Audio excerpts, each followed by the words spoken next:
It is pretty satisfying every time. Such a good we're sound. live, I think. So welcome, guys. welcome. This is episode 24 of Dithra 1001 Shards. We appreciate you for stopping by. I'm your host with the most, GM Val, and I'll do a little bit of recap as we speed along. So last session was a lot of exposition. The party finally decided we're ready. After all the trials and tribulations, you guys are officially ready to leave the starting city / island and go spread your wings. After committing to the quest that you kind of sort of accepted from the Gold Syndicate to deliver some silver to Sarissa, and other minor quests you guys did not minor quests, minor supplying that took a good chunk of the time that you guys did in Dithra, you guys decided to leave and go spread your wings. And this is the first time you guys officially have, drumroll please, left the coast of the Silver Heel.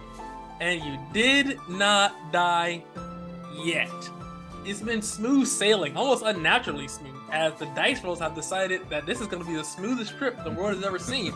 Despite all the sea monsters, pirates, and things like that. Yeah, I don't think we rolled less than 75 the entire game. It was crazy. Yeah, it was like, it was nuts. Knock on wood, guys. That means we're riding nice and high, and then the low is going to be real way 2, 7, 9, low. 14, 22, 10, 11.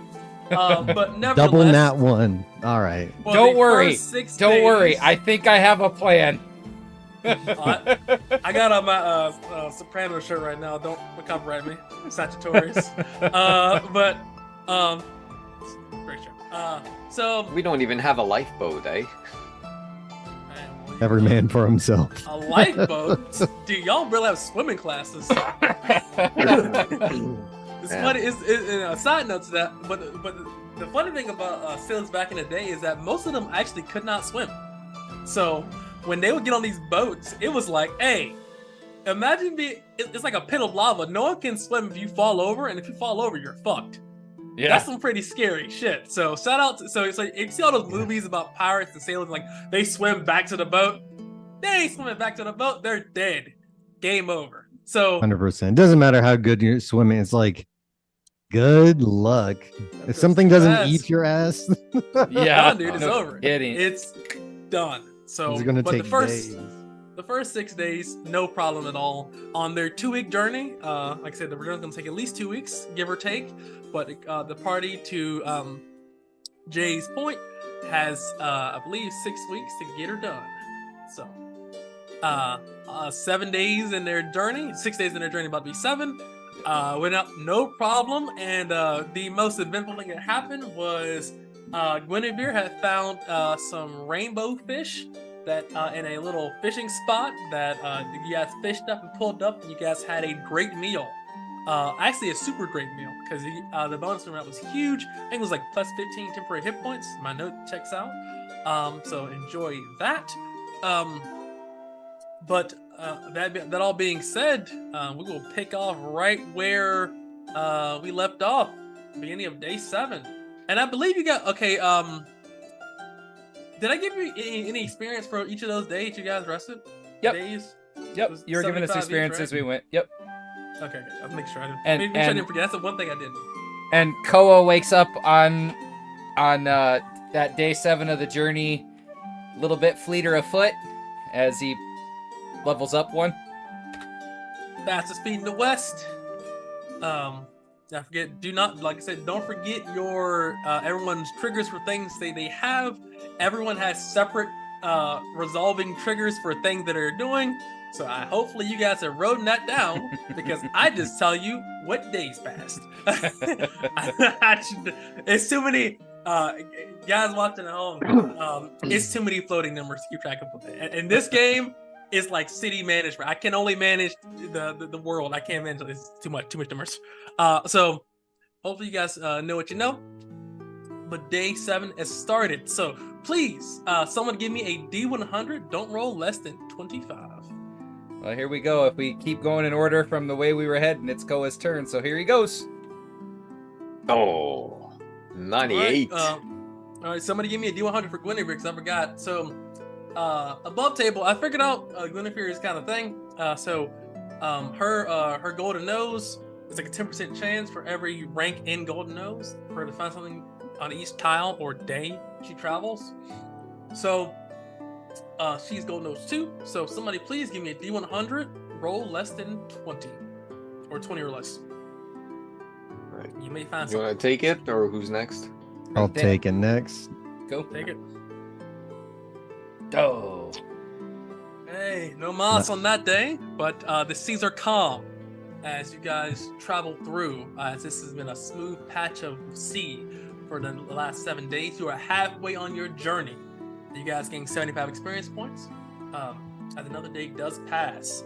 Is anybody, as this is now officially week 2, is anybody doing any new activities that I should be aware of? Well, after the end of that first week, Koa has been up at the helm with Sophia for the entire week, and you see him again just as he woke up.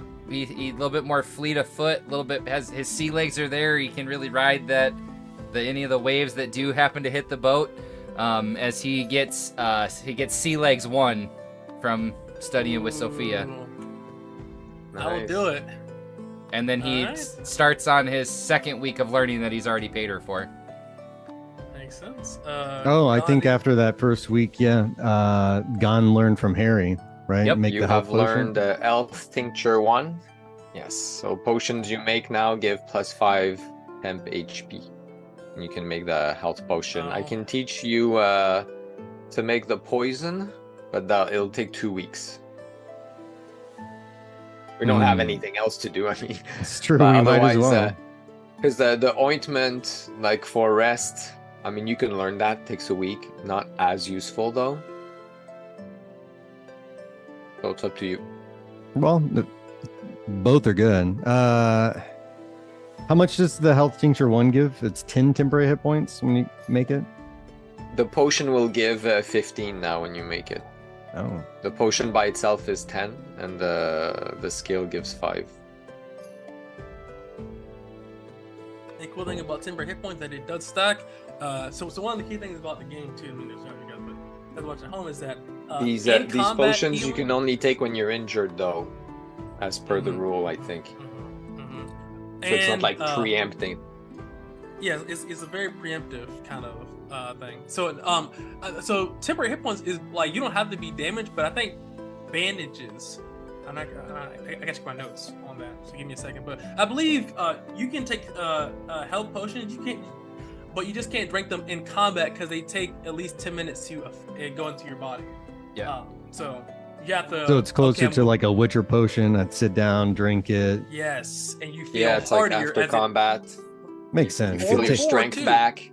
Yeah, or yeah. before, if Unless you were freebasing it, doesn't even make sense that you Yeah, yeah. immediately get the effect. Yeah. So you have it's one of those things where if you're going into a dungeon, I drink the tincture, it goes in my body, then we move forward. Then just you have Because it's not magic. metabolic it's- fucking systems. Right, and it's like it's whatever your con is plus, and then with that skill, it's whatever your con is plus 5 temp HP. Isn't that the health potion? It's Potion's just a set number. Set it's just number. a Got flat it. 10, Yeah. 10 plus Plus. 5 from health tincture. Yep. 1. All right. So Cool. Yeah. So that way, it's good. So, and also don't forget, Timber hit points do stack. So this is where the supportive class get to shine because eventually you guys will be able to get 40, 50 temporary hit points at a time. For those really With the good cooking and the classes. potions, yeah, that's the idea, definitely. Yeah. You want to eat through that. Plus, we haven't done any other, but I do have a cloak that has like 10 HP, so we could get like maybe gears and stuff that would add Yeah. if we're Resist cool. things like that. Which Yeah. I don't know if we've ever asked this question. Temp HP doesn't reset by day. Once you have it, it's there until you use it, or does No, it reset every it's- day? It's for a So day, I think. it reset. Yes. So it's per day. So Okay. it's 100% per day. But like every day we eat on the boat is 5 because of the Right. like cooking area we built. yes, And and she if you want gives, she has a base skill that also gives points, right? So Just for if cooking. you guys want to, so if you guys want to eat normally, yes, you get the 5 temporary hit points. But if you want a great meal, that'll increase your temporary hit points. So you have to say, I'm spending those resources to get that. Yeah. And I believe So it's if it's- and then it's yeah, 15. Right. Yeah, if it's just, well, it's, so just eating out of the kitchen is 5. And then if we, whatever we get from Lucette, if we make a great meal, it's whatever we get from that plus 5. Does that make sense? So it varies from. So it it's varies not from, it's not 10 just from eating a meal in the kitchen. It's only 5 from eating a meal in the kitchen, unless we have her use ingredients that are better than the hardtack and basic stuff. Correct. Yeah. And that can vary anywhere from 5, which is the base, to 15, 20, depending on how well she does and how high she rolls. So it is a variance. So far, she's been pretty consistent with 10, but she hasn't rolled the best on the last. So regardless of that, She's also getting better too, so yeah, she's getting experience. So everyone on the boat's getting experience. So shout out to that. So we're gonna go over to day 8. As you guys are on the boat. And another day passes. Someone give me a D100 for your danger roll. Don't roll 25 go. or less. Yeah. Oh! Hey, danger! Danger, Will Alright. Robinson. Danger. damn. Give me a D10. Yes. This is the day that I'm well, by the way. Hey, there you go. I'm no longer hurt today. He's Hey. like, oh, finally, I feel great. And now. immediately gets Damn. burnt. Gets murked, yeah. Okay, 5. a 5. Hopefully, that's not terrible. Okay, so this is what happens. So, as you all are sailing your boat, a thick fog rolls in, and a thick fog of a thick patch of fog kind of envelops the boat. Not supernaturally, just a really foggy patch of sea. As you guys are going through, Sophia doesn't think that she can navigate through accurately without going extremely off course. So, seeing that it is foggy, she doubts that any ships will go inside, so she would proceed forward. As she's proceeding forward, navigating this ship with Koa tap dancing behind her, using his sea legs, you hear as the ship gets wrapped up in a small whirlpool. Now, Sophia is going to have to use her skills here to use some Errol Flynn / Jack Sparrow levels of sea navigating to get out of this. She's level 25, so it's a good chance. So, all right. The DC she needs to roll for this, just for with all of her modifiers, is 10. But she has 3 because she's a. Can I attempt, as since I'm behind her, can I attempt to analyze the whirlpool to find a weak point in it that she could navigate through? Yes, you can. Roll your analyze skill.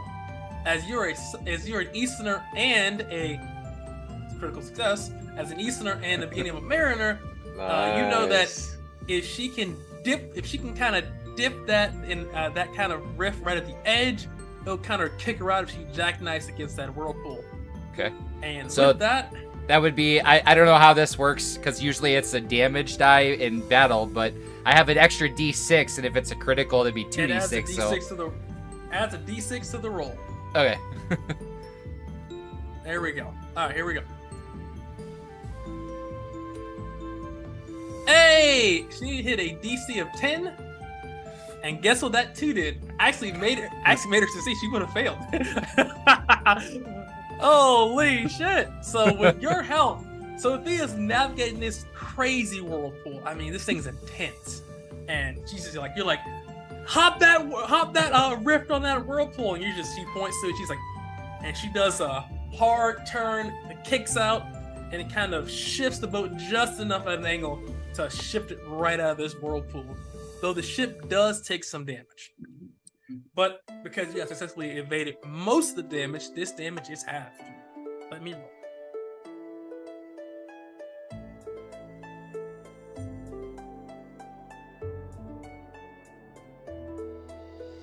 I imagine just Gon's below decks. Suddenly the boat's like, he just feels like, what the hell was that? Lurching. Yeah. He's like, pops out of his seat and thrown against the wall. Like, whoa. All right, so move around down. The boat is damaged for 119. Oh yeah, some people got tossed probably. So that being said, because we're successful, no one did get tossed. So now to check, if you would have failed that, it would have been damage. It would have been normal damage, 230, and it would have been some saves to check. What's the HP on the boat? So it's not like an exact number. It's only like when it's hit with certain. So damage from a whirlpool is different than damage from a cannonball, basically, right? So it's different kind of situations. So essentially, if it takes enough damage, it'll be rolled to see if the ship sinks. So it's not like it takes 40 damage or whatever and it just sinks. That's not how ships work. It'll be checked to see if the damage that it takes is enough to, as you say, sink the ship. So In one blow, sink, or do we have to repair it? yes, I do have to repair it. Yeah, I have it marked down so we know if we get damaged again, how much cumulative damage it's taken. So basically, you can. So and this is how this works. It's kind of cool. Every single day, you can use your tools and roll a check, and that's how much you heal, or that's how much damage you repair, basically. Yep. So the DC is 119.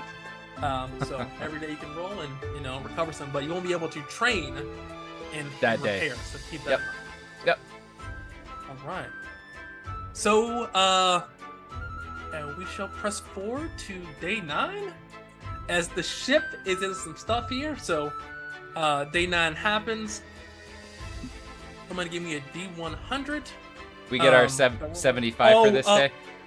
Yes, and no check from Guinevere because you guys found danger. Yeah. Yep, 75 for today. Okay. And actually, hold on. You guys get 150 for today because you guys successfully avoided a danger. Cool. Alrighty. I'll take it. I'm gonna go. There you go. Second day. Here we go. Hey, another one. All right. Finding them rough seas now. Yeah, the rough waters. Give me a 10. She maneuvered us off course. Way off course, I guess. D10, D10, D10. All right. Another 5. Okay, ladies and gentlemen, as you guys are traveling, this is what you see. A flash storm begins to strike the seas, and the boat is hit by a bolt of lightning. That being said, Sophia needs to roll at least a 15 to succeed on this. That being said, Koa, at this point, you can't analyze lightning because you're not the Flash. I wasn't even gonna ask. That one was there ain't no way. I'm just saying this in He'll general. analyze the damage after this. Yeah, exactly. Stays He's afloat. like, hold on, let me get on my shotgun gun right quick. I can catch it. I can see it. He just gets struck. Alright, it's a DC 15, but she has 3 dice. So let's see what happens. And she just barely makes the DC. Seeing the clouds in her experience, she knows she needs to maneuver out of this cloud before for any kind of storm or lightning strike hits, and she maneuvers just enough for the lightning only to clip the edge of the boat. Because it only clipped the edge of the boat and it did not catch or go through the sails and get on fire, this damage is quartered. And above table, lightning is either double or quarter because it's so small. Either it's gonna fuck you up or it's gonna be very little. Yeah. So let me roll this right quick.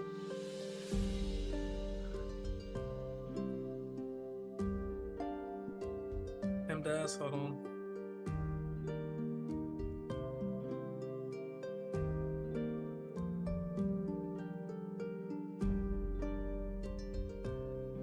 The ship takes 33 damage, so that is added to the DC of 119 for repair needs to be for damage that needed to be repaired total.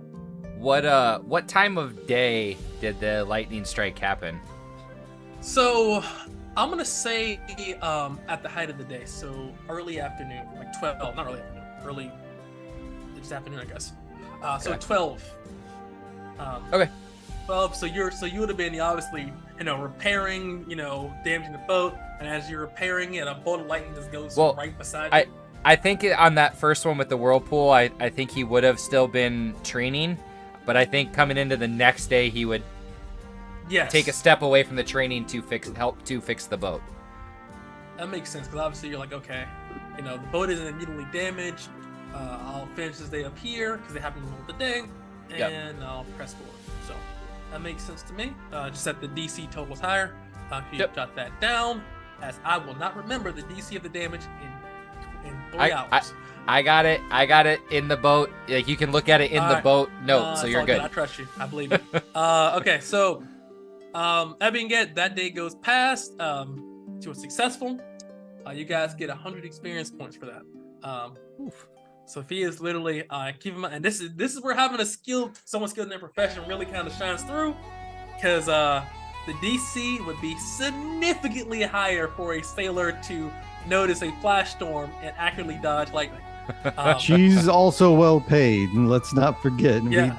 We sold almost everything we could just to get her. He's like, we need us to. Yeah, That's you're true. not wrong. Shout out to there. But this is And now a child. day 10.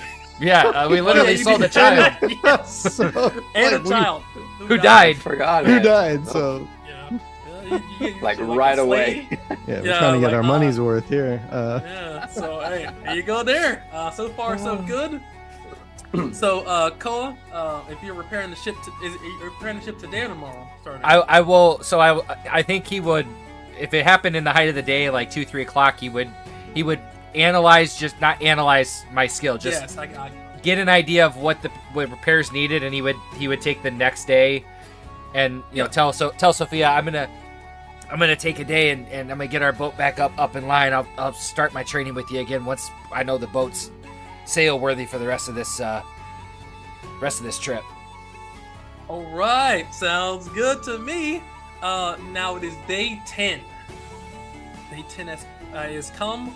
Somebody give me a D100. Don't roll less than 25. As you can finally see, beginning to see the mountains and hills of Chima. My turn. Yes, sir. Yep. Oh god. Hey! I called Ladies it. and gentlemen, let's go. The second leg of this journey is no Dude, good. Man, we're sucking do hard I- right now. Do you want me to do a roll? Because I would have gotten up and started it early. Would it have happened before this or after? We're gonna find out what the thing is that attacked you. That'll affect when this happens. So give me a D10. All Give me a right. D10. Oh! Hey! Oh! All right, ladies and gentlemen. All right. Somebody give me a D20 called high or low. Do I just keep writing? Keep the train this? rolling, dude. You can only blame me on this one. We'll go high. Ride or die, boy. Hey, got the high. Got the high. Okay. I don't know why I'm happy, but I'm just happy. He's like, yeah. Okay. So You gotta win something. 1 second here. Okay, let me pull up additional. This is additional. 1 second. Okay.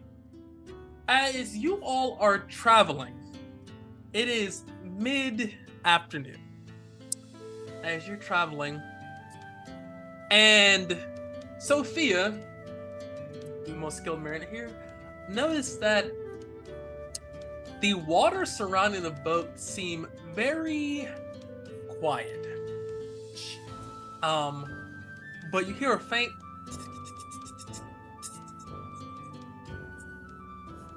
Now, Koa. Yeah. Give me a intelligence check, because you're an Easterner. It's gonna be pretty high DC. Just straight? Intelligence check. Okay. Great intelligence. 23. No moss. Woo! So, as you, well, I guess Sophia chance. Hold on. She's a man. Okay. So as you're sailing through, you hear the. It's like strange sound of static, really staticky sound appears. And as you're like, the waters here are pretty clear. You guys are in the middle of the ocean, and it's pretty clear waters. And strangely enough, you don't see any fish obviously pass through the boat, things not through the boat, but around and things like that on the edge of the boat. You don't really see any of that until Sophia says, "Everybody, batten down the poop deck. It's a maelstrom serpent." So she will tell you what a maelstrom serpent is. A maelstrom serpent is a serpent that is known to have an electrical current that passes through his body. It has a built-in, I think it's closed electrical circuit that allows it to generate high voltage of electrical energy that allows it to stun its prey and eat them. It's not an ambush predator, it's just very fast, stuns the fish, and paralyzes it. Though, it is a very big serpent. The maelstrom isn't just for the electricity, it's also for the size. This serpent tends to be anywhere from, and she says, I quote, 15 to 50 feet long, and somewhere between a quarter of a ton to 2 tons, depending on the weight and size. Now, he tells you also that they are very patient predators. And they also tend to stalk ships and slowly but surely use their electrical kind of currents to catch anyone that touches any kind of major electrical or not electrical, metal parts of the boat that get ionized and die. So what she tells you is, if you touch any metal on the boat while this thing is attacking the boat, you will die. There is no save. There is literally millions of voltages go through your body. You die. So, and the metal armor that we're wearing. She tells you to take off your metal armor if you touch any kind of like a chest plate is fine, but if you sit down and touch like a metal bolt on the boat that's then ionized, yeah, you'll die. So she tells you to strip any metal, any weapons, and she says also, usually these things get bored if no one dies and it's thrown overboard. So give it a couple of days. But for the next 2 to 3 days, this thing will probably be following us, waiting for anyone who's stupid enough to touch any metal and die. What that also means is that you cannot get any great meals because all of your stuff is made of iron. So you'll be eating dry rations at this point, because I assume someone tells Lucette to not touch the Dutch oven, which is also made of metal, and die. Okay. So for the next 2 days, 2 to 3 days potentially, or until it gets bored, you guys cannot touch or use any metal items without risk of immediate death.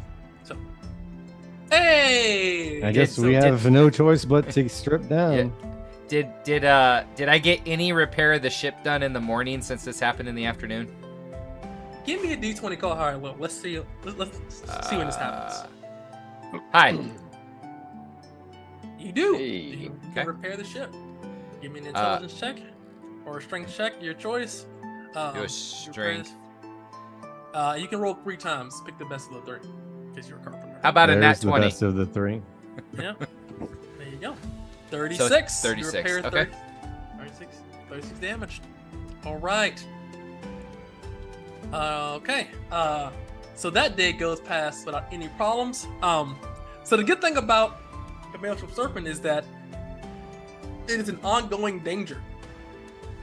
And That's while this happens, the good thing. is that you don't get any more danger rolls while this thing is following you.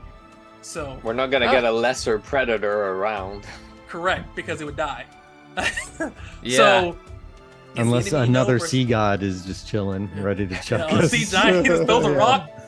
Kobe! He just throws a rock from fucking like a half mile away. No, but you know, it's like the enemy you know versus enemy you don't know kind of thing. So, I'm just gonna so I like to imagine everyone's walking around in their underwear and underclothes and just static hair. Just yeah, yeah. 'Cause there's just so much static static electricity in the air. Like that's what it's for it to have because obviously boats are filled with metal, right? Metal inlays, metal bolts like that. So the fact that this thing is pushing enough voltages through its body to keep up a constant static field is impressive.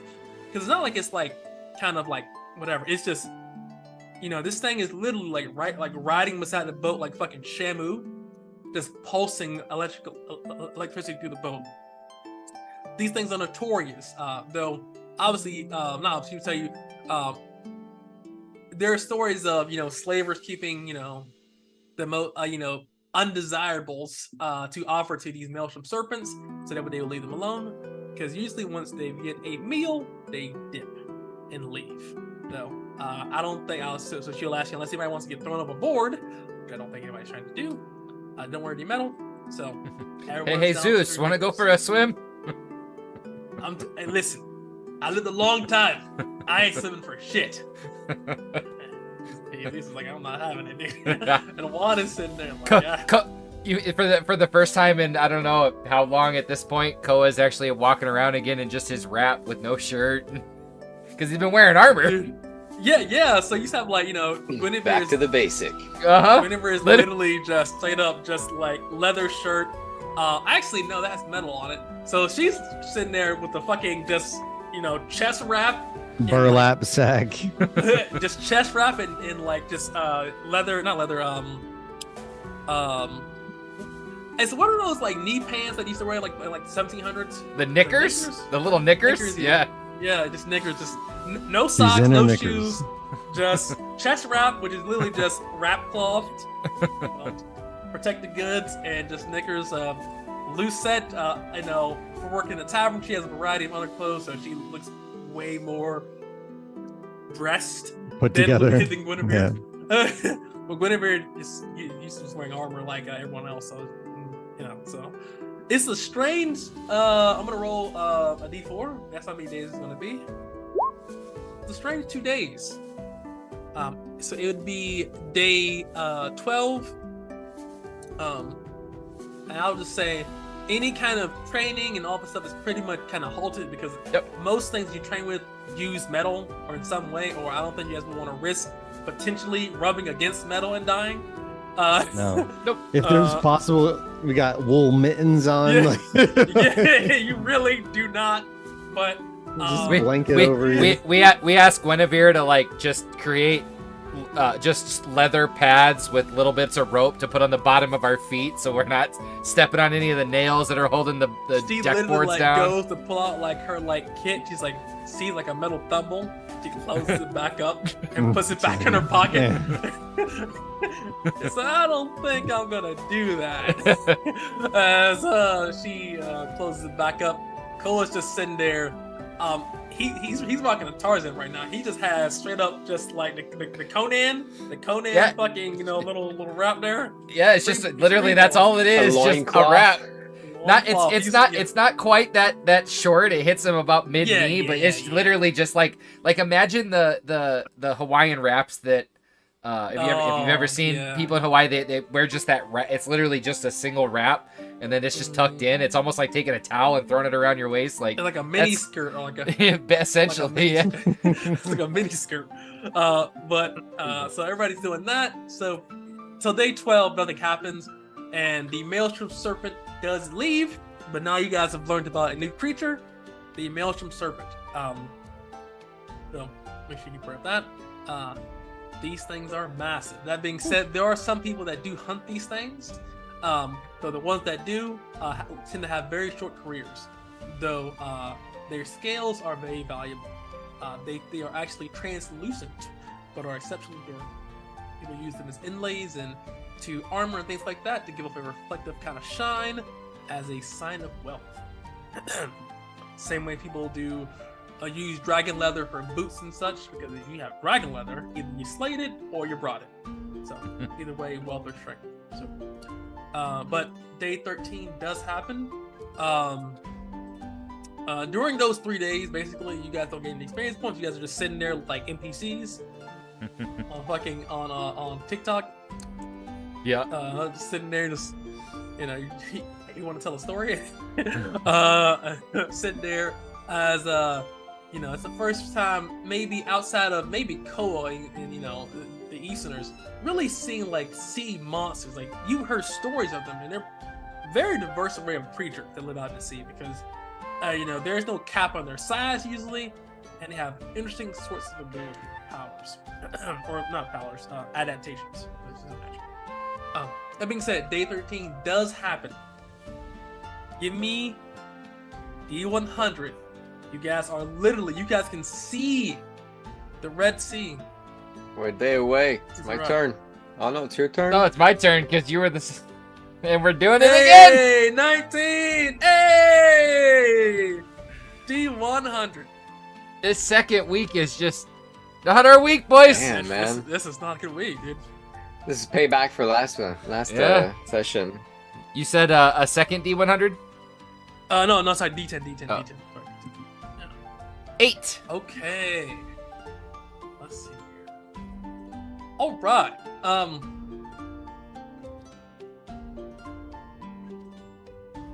All right. Let's see here. I'm gonna roll a D3. D4 or nor 4. Your D4. Harry. Okay. Give me a wisdom check. Me? Yes. Okay. Wisdom check. 28. With a 28. As you all are sailing, you guys can see it here. Night is fallen, but it's your time to pretty much stay in guard here, make sure no one's gonna attack the boat, things like that. And lo and behold, you hear the sound of ting, ting, ting, ting.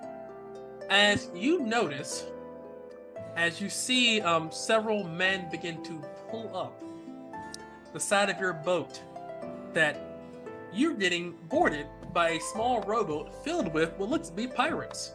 Under the cover of night, they have used that to get a small boat while you guys were anchored and attack your ship. So this is the night of the 13th? Correct.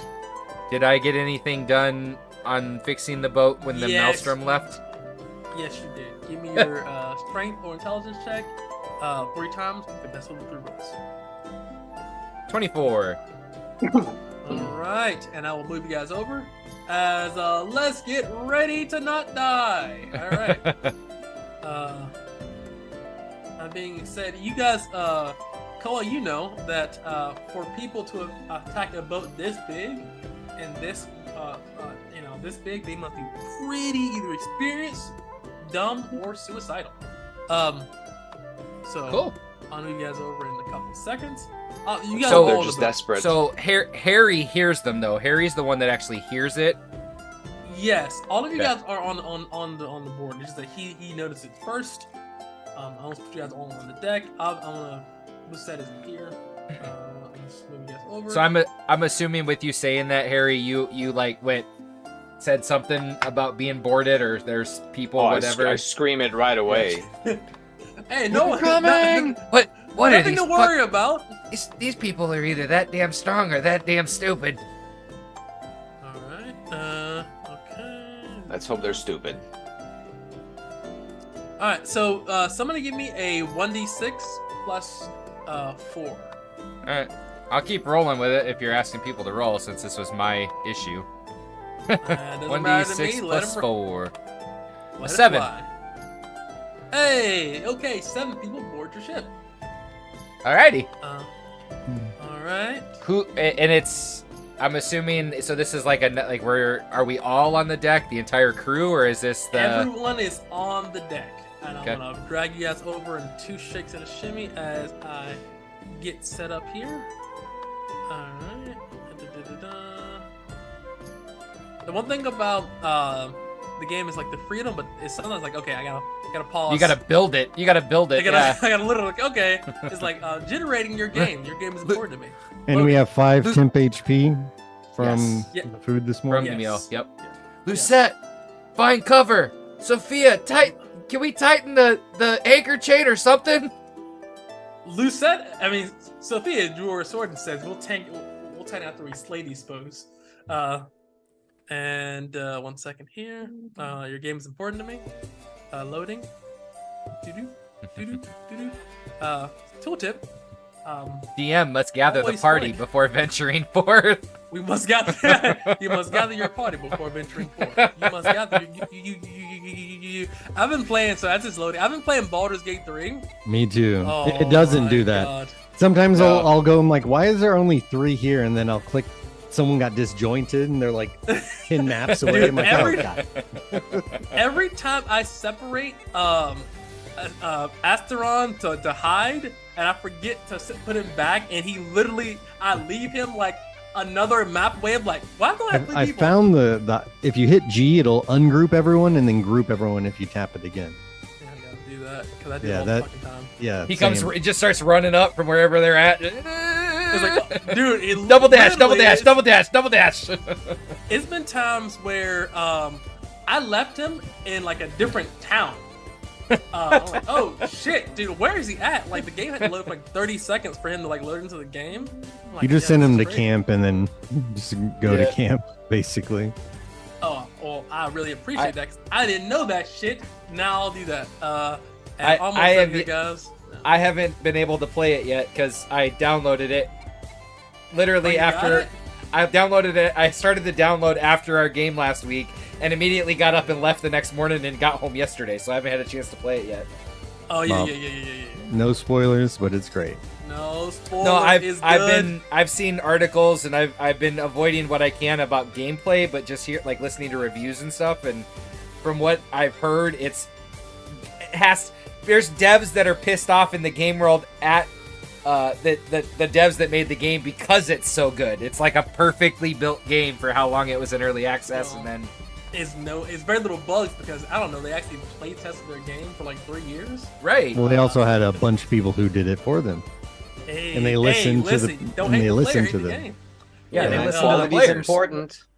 Yeah. Can everybody see on the map? Yeah. Yeah. Yep. You guys are all here. This is Esteban Ricardo. Because I forgot to give him a token. Previously, this? so I won't. Too pump. Um, This guy here. Yeah, This one? Esteban, yep, Esteban. Oh, okay, yep, hold him. on. He looks Is so it- much are like one we- of the enemy. So we were kind of doing our night watch all grouped up on the deck of the ship, or are we okay? No, so essentially, Sophia would have called you all down to not all be in separate places and not get, taken. Okay.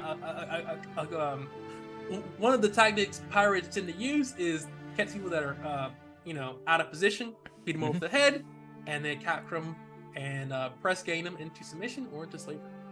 Cool. It's very effective for you guys to know at home. Pirates, flesh or gold is a word, not for the phrase. But that being said, give me a d6. You want me to keep rolling with the first D6 since this was my screw up, or I won't stop you. alrighty? All right. Okay. Let's see here. Classic. Yep. Here we go. Hey, This one right here. I rolled it to board us. They may as well get the first shot too, right? Yeah. So as you notice, they pull themselves aboard here. They turn, blades drawn. All right. So, hey, whenever is that? 50. I got up there. So let's see here. Let's see.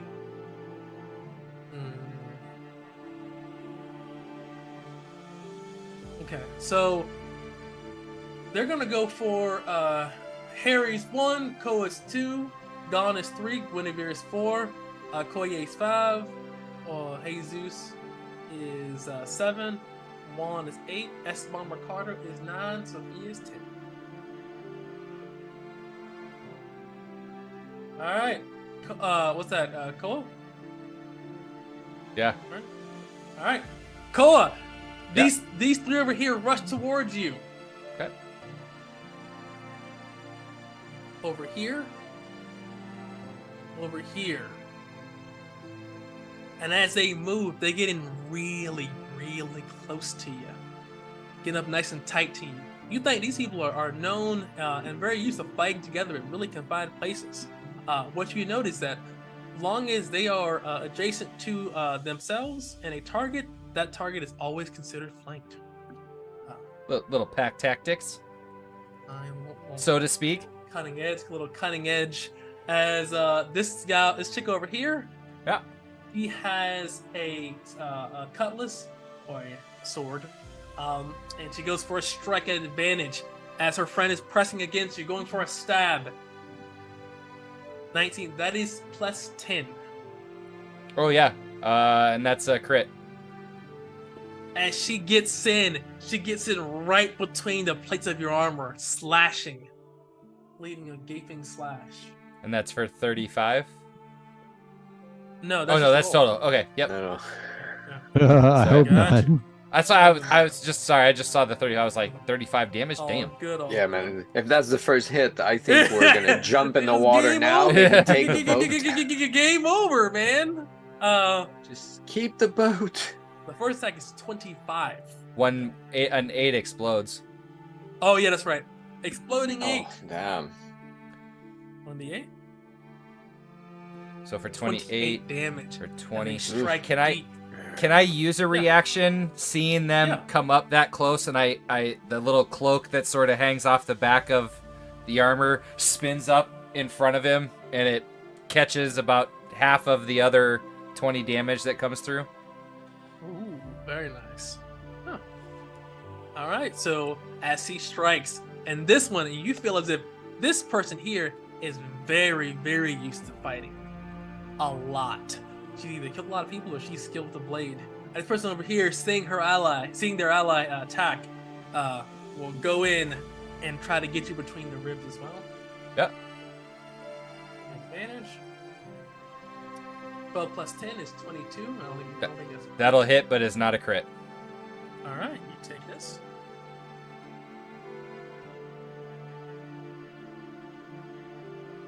Eight damage. All right. This one over here will slide down.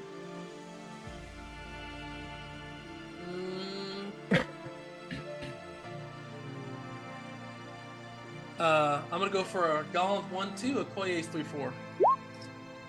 She slides down to Okoye with her cutlass as well too. Rushing over here, goes for a stab. Advantage. It's a critical hit. 8. Damn. As Okoye gets hit 4.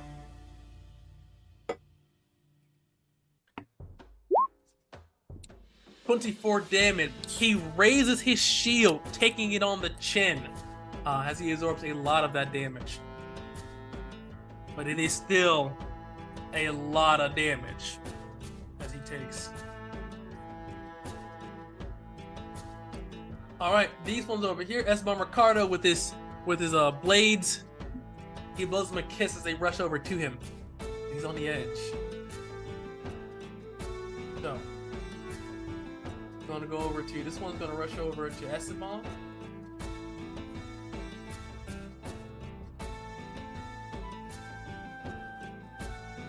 I wanna. Oh, supposed to be here. And this is. She'll move here. So Esteban is at advantage. 25. That is a critical hit. As he gets right between its armor. I was not here when we picked up Esteban. Is he wearing armor? Yes. Okay. He is wearing Brigadine, Okay. but he wields 2 blades. He's 2 pump chump. And that is not 2d20. Is Okoye a master mercenary, by the way? Yes, he is. Oh, I can train under him. Get that aura. Super good.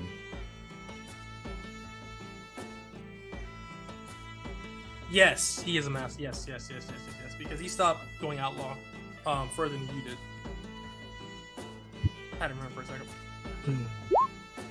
He takes 21 damage, which he'll use as a reaction to absorb some of it. But still, some of it gets through. He'll take that on his Brigading. This one over here will go to target Esteban as well. Advantage, because pirates don't fight fair. Busted. That's not a critical hit. It's a normal hit, and it is. He absorbs most of that. All right, Harry. And these ones come over to you. Rushing over. Miles. Look at him. He looks weak. He uses a girl's weapon. And this lady smiles. Crossbow? Bastard. Smiles. And he goes for a strike. An advantage on you, Harry. Plus 10. 24 to hit. That's not a crit. That is not a crit. Alright. But it is with sneak, as they do have you pressed tight with little room to move around. 8 damage. Alright. Alright, this one here will attack as well at advantage. Plus 10. 21's a That hit, is but it is not a crit either. Hey, very nice. Oof. Woohoo! 18. Oh my god. It's a lot of fucking sixes. Yeah. it's a lot The mark of the sixes. beast. 666. Fuck. Alright. Any Alright. reaction, or do you just take that? Yeah, I'm going to actually use a reaction. Absorb Probably the should, it's a lot of 12 of damage. that. Use that bronze helm. It's got 3 quality. Yeah, Alright. for Brock to take a hit. That being said, they are done. It is now your turns. Yeah, we gotta fuck these guys up. Gon's pissed immediately. Hey, fuck yeah, man. We're gonna start moving around. Knock this ugly redheaded child in the hit him with the bronze cudgel, flanking Alright. here.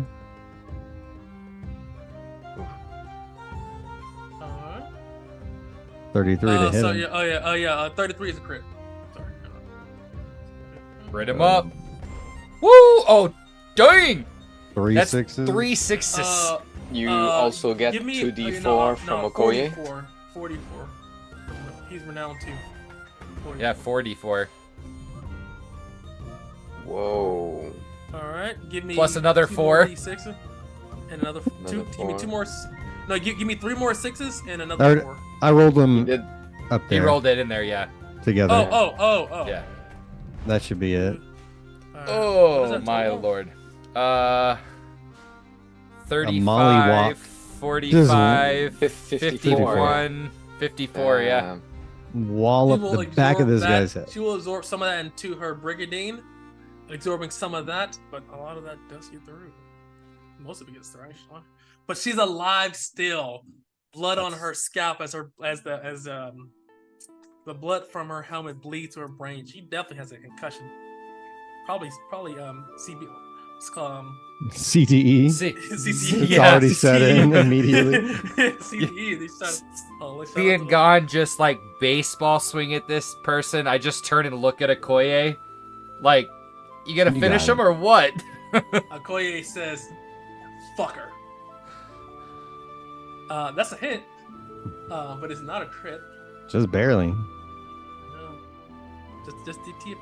Just the Got hit so hard that the sway of the pirate Whoa, it's just fucking got it master out of over you. Fucking master over here, but and she is still alive. Ooh, damn. But she is very, very hurt, and she is critically injured. She's swaying. Juan, focus fire. Have him step Okoye up. moves down, so Koa can get a shot. No, I was telling Juan to come in there. I want to save mine for a non-hurt one. Juan's like, okay, all right, Yeah, I'm coming. Yeah. Make yourself useful. I'm coming. You gonna try to hit my crew? Who's gonna pay me? Oh, it's +8. We haven't seen Juan. See what he's Woo! made of. That is not a crit. That's a hit. All right. Nice little 24 there. And he brings her low. Plus With plus his two, plus two, 2d4. or the D4 2d4. from 2d4. 2d4. Yep. I want to get. Oh, nice. Yep. So you see Okoye. You see Okoye points at Juan. He smiles. Because I know it. I know how to skin a pig. And he stabs right in the throat and rips it out. She collapses. Bleeds and falls They're tougher down. than they look. I'm gonna he slide. loses- I'm gonna slide this way, sort of, kind of tapping Guinevere on the shoulder as I slide over right there for her to strike at the one next to Gon right here. Don't mind if I do. She spins in a circle with a spin attack similar to a red, not red, a green capped and green tunic person from a distant world. It's plus. Oh, yeah. She has to charge her sword first, though. Yeah, you have to charge it up. Loading. Woo! Oh. That's gonna hurt. Hold on. What's the distance that for Okoye's 2d4? Is it within It's 10 40 feet? 40 feet. Okay. 40. Yeah. Hold on. Basically, in any kind of close skirmish. Yep. That's why I Yeah, want to like it's- learn. Then we can get 3d4 going. Yeah. Oh, because they stack? Yeah. Oh, shit. That's nice, yeah. And then Okoye gets it too. Yeah. Gets your bonus. That's great. Because one of the things about it is it's tough because you can't use it, but it increases your group's DPR by like a shit ton. But that is also pinpoint weakness as well too.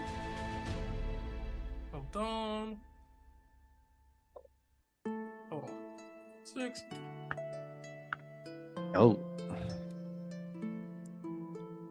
And she uses her massive sword and swings. So plus 44. 44, you're right. Damn! And another 4. And 4. another one. And another one. And this person 50. has to use his reaction. But even with this reaction, it's not enough. He gets cleaved in half with their mighty blow as his entrails just fall out of his body. So he turns to face the next one. Who's next? As he gets 25, right where the brigandine meets. 35. I take off running back up this way on the other side of her, giving that big smile as he runs by, spins in the circle, and just goes to crack this one right in the face with the warhammer. Get shot. 33. Ooh, nice. All right. 1. And the guys, and as Two. this happens, as the guys at home watching. So critical hits in this game are more like good hits, with a better term. Plus as, a D12 and a D4. Yeah. Because if you don't crit, you don't do that much damage at all. But if you Another crit, just like in D4? real combat, if you can get a good hit on somebody, you Left. usually can swing about in your favor. 20. So let's see. Oh god. You want to do that quick while you were? That's 24, 26. 61? So 53. No. Yeah, 53. And You're missing an 8. You're That's missing. 53? Oh, plus the Okay. 18. plus Yeah, the yeah. 18. yeah. 61. I Yeah, thought that 60. was two hit. No, well. 70. That's 71 then, right? 53 plus 18, Yeah, I'm about to say, it's 70. at least that. It's at 71. least because 18 plus 23, because 18 plus 27 is damn near, yeah. 71. Damn, guys. Just and he Practice person. swings in a circle and just baseball right to the side of the head, just Boom. Kong. Ding, and you see her head literally leaves her shoulders, and it literally just flies off, and the top of his head just covers Esteban as he says, "What the fuck, fucker?" He's covered in viscera, and you see Esteban says, "Move down." And he literally is out of movement. That's where he stays. Sophia says, Winifred says, I'm coming. Struggles over here. Esteban goes for an attack. They don't call me 2 pump for nothing. Alright. Critical hit. Damn. Okay. 4d8 plus 4. Ooh, another 2d4. Alright. He will use his reaction as he gets clobbered with a powerful blast from his blade as he shoulder checks. 3 more D4s explode. Oh, He yes. did two. Yeah, oh, yeah. And, 3 more. and any one more. One more d4. Oh, yeah. He did it on that Oh. second one. Okay, yeah, Yeah, that's yeah, where they're from. As he shoulder checks, it hits him with his thing and stabs 30. him right between the collarbones with his blade, ripping it out as he's gushing blood. But he used enough of his armor to avoid a critical injury. He's hurt, but he is not dead. Alright. We got All right, Harry, and- Jesus, and Sophia left. Yep. Yeah. Jesus. I think I want to shoot that one that's hurt. Okay. So I'll just get out of the way for other people to move. But yeah, so I'll shoot a poisoned bolt at the guy that just got hit. It's a 28. 28 is a critical hit. Ooh, nice. So that'll be plus One an more 8. D8. Didn't think that was gonna happen. Okay, so that's 21 bow damage Okay. plus 15. Does the I don't poison reroll, eh? Does the poison damage dice explode? No, Okay. no. Unless he misses his con check by 10. Yes. 6. Okay. All right. And his I'm con gonna check take is it my level. plus 10. My level plus 10? Yes. That's his con check? No, 31? no. Well, that's the DC he needs to beat. He has to beat a 31. Yes. Okay, wow. So he fails. I mean, unless he's got a He hasn't. plus. Yeah, he hasn't rolled it yet, but he could nat 20 it, I guess. True. Can he crit on a save? If they critically fail. So if they fail, they just take the damage. If they critically fail, it's double damage. So the poison isn't double just because it's a crit. It's only if they critically fail. But they fail by less than 10. So failing Right. just means Makes they take sense. damage. So it doesn't seem as it's not as wild as people use. So you just have to roll a con save for Yep. your dude. Yeah. hold on. Yay! No, I know. That's Oh, plus 10. That is a critical failure. so another Because you 30. need to roll at least a 20. So 51 Yes. total damage on him. So you need to double the poison damage because he critically So it's failed. 30 poison damage? Or do I roll it again? Roll it again. Okay. Well, 30. Okay. All right. it's pretty It's here and consistent. And he is dead because poison avoids TR.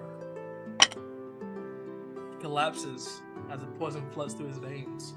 He has perished. Yes. So yeah, poison's still good. It's just not game-breakingly good to where everyone just uses poison. 30 is good. It's good. So Sophia is going to rush here.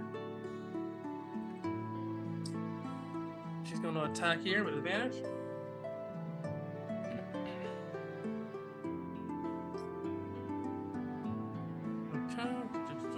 What is Sophia's weapon of choice? Longsword. Oh, Okay. no, sword. Cutlass. Cutlass? Cutlass. I kind of figured, but I figured I'd ask. Yeah, she only used cutlasses. As a mariner, weapon of choice. That is a critical hit. As she strikes. No, that's actually. She was level 25, so she is no Correct. joke. Yeah. And That's 44. oof. Oof. That's 74. All Not right. a single 8, He huh? has to 53. use his reaction to absorb that or die, as he takes a critical blow. But he is now critically injured, even with double. He is fucked up. Jesus. And, Jesus. Well, actually goes. Coming to save the day? I'm coming. I'm coming. Let me shoot this fucker. Yeah, but why you gonna fuck her when I see her? I'll say hi for you. He smiles. Plus 10. Critical hit. Bam, man. They just keep coming. critting these NPCs. Oh my god, he kills him. As he drives the blade Yeah, these guys in his ear. picked the wrong fucking boat. Yes, they did. Seriously, dude. As he drives the blades into his ribcage, he says, "I'm gonna fuck your wife, raw." As he whispers to him, as his Raw dog. His body collapses and rips the blades out. Shoulder takes him on the ground. That being said, D6. Whose turn is it? Oh, there you go. Whatever. I think it's yours technically. Their turn. They say, arrivederci. Adios. City What? City They're not boy? gonna stay to play? Oh, They literally hop Oh, we off just the boat started. no, and I'm they use coming their after that ass. actions to begin to, and they use their actions begin to tell their people to use the boat. So as you look down here, there are We're gonna two yell, other spread the word.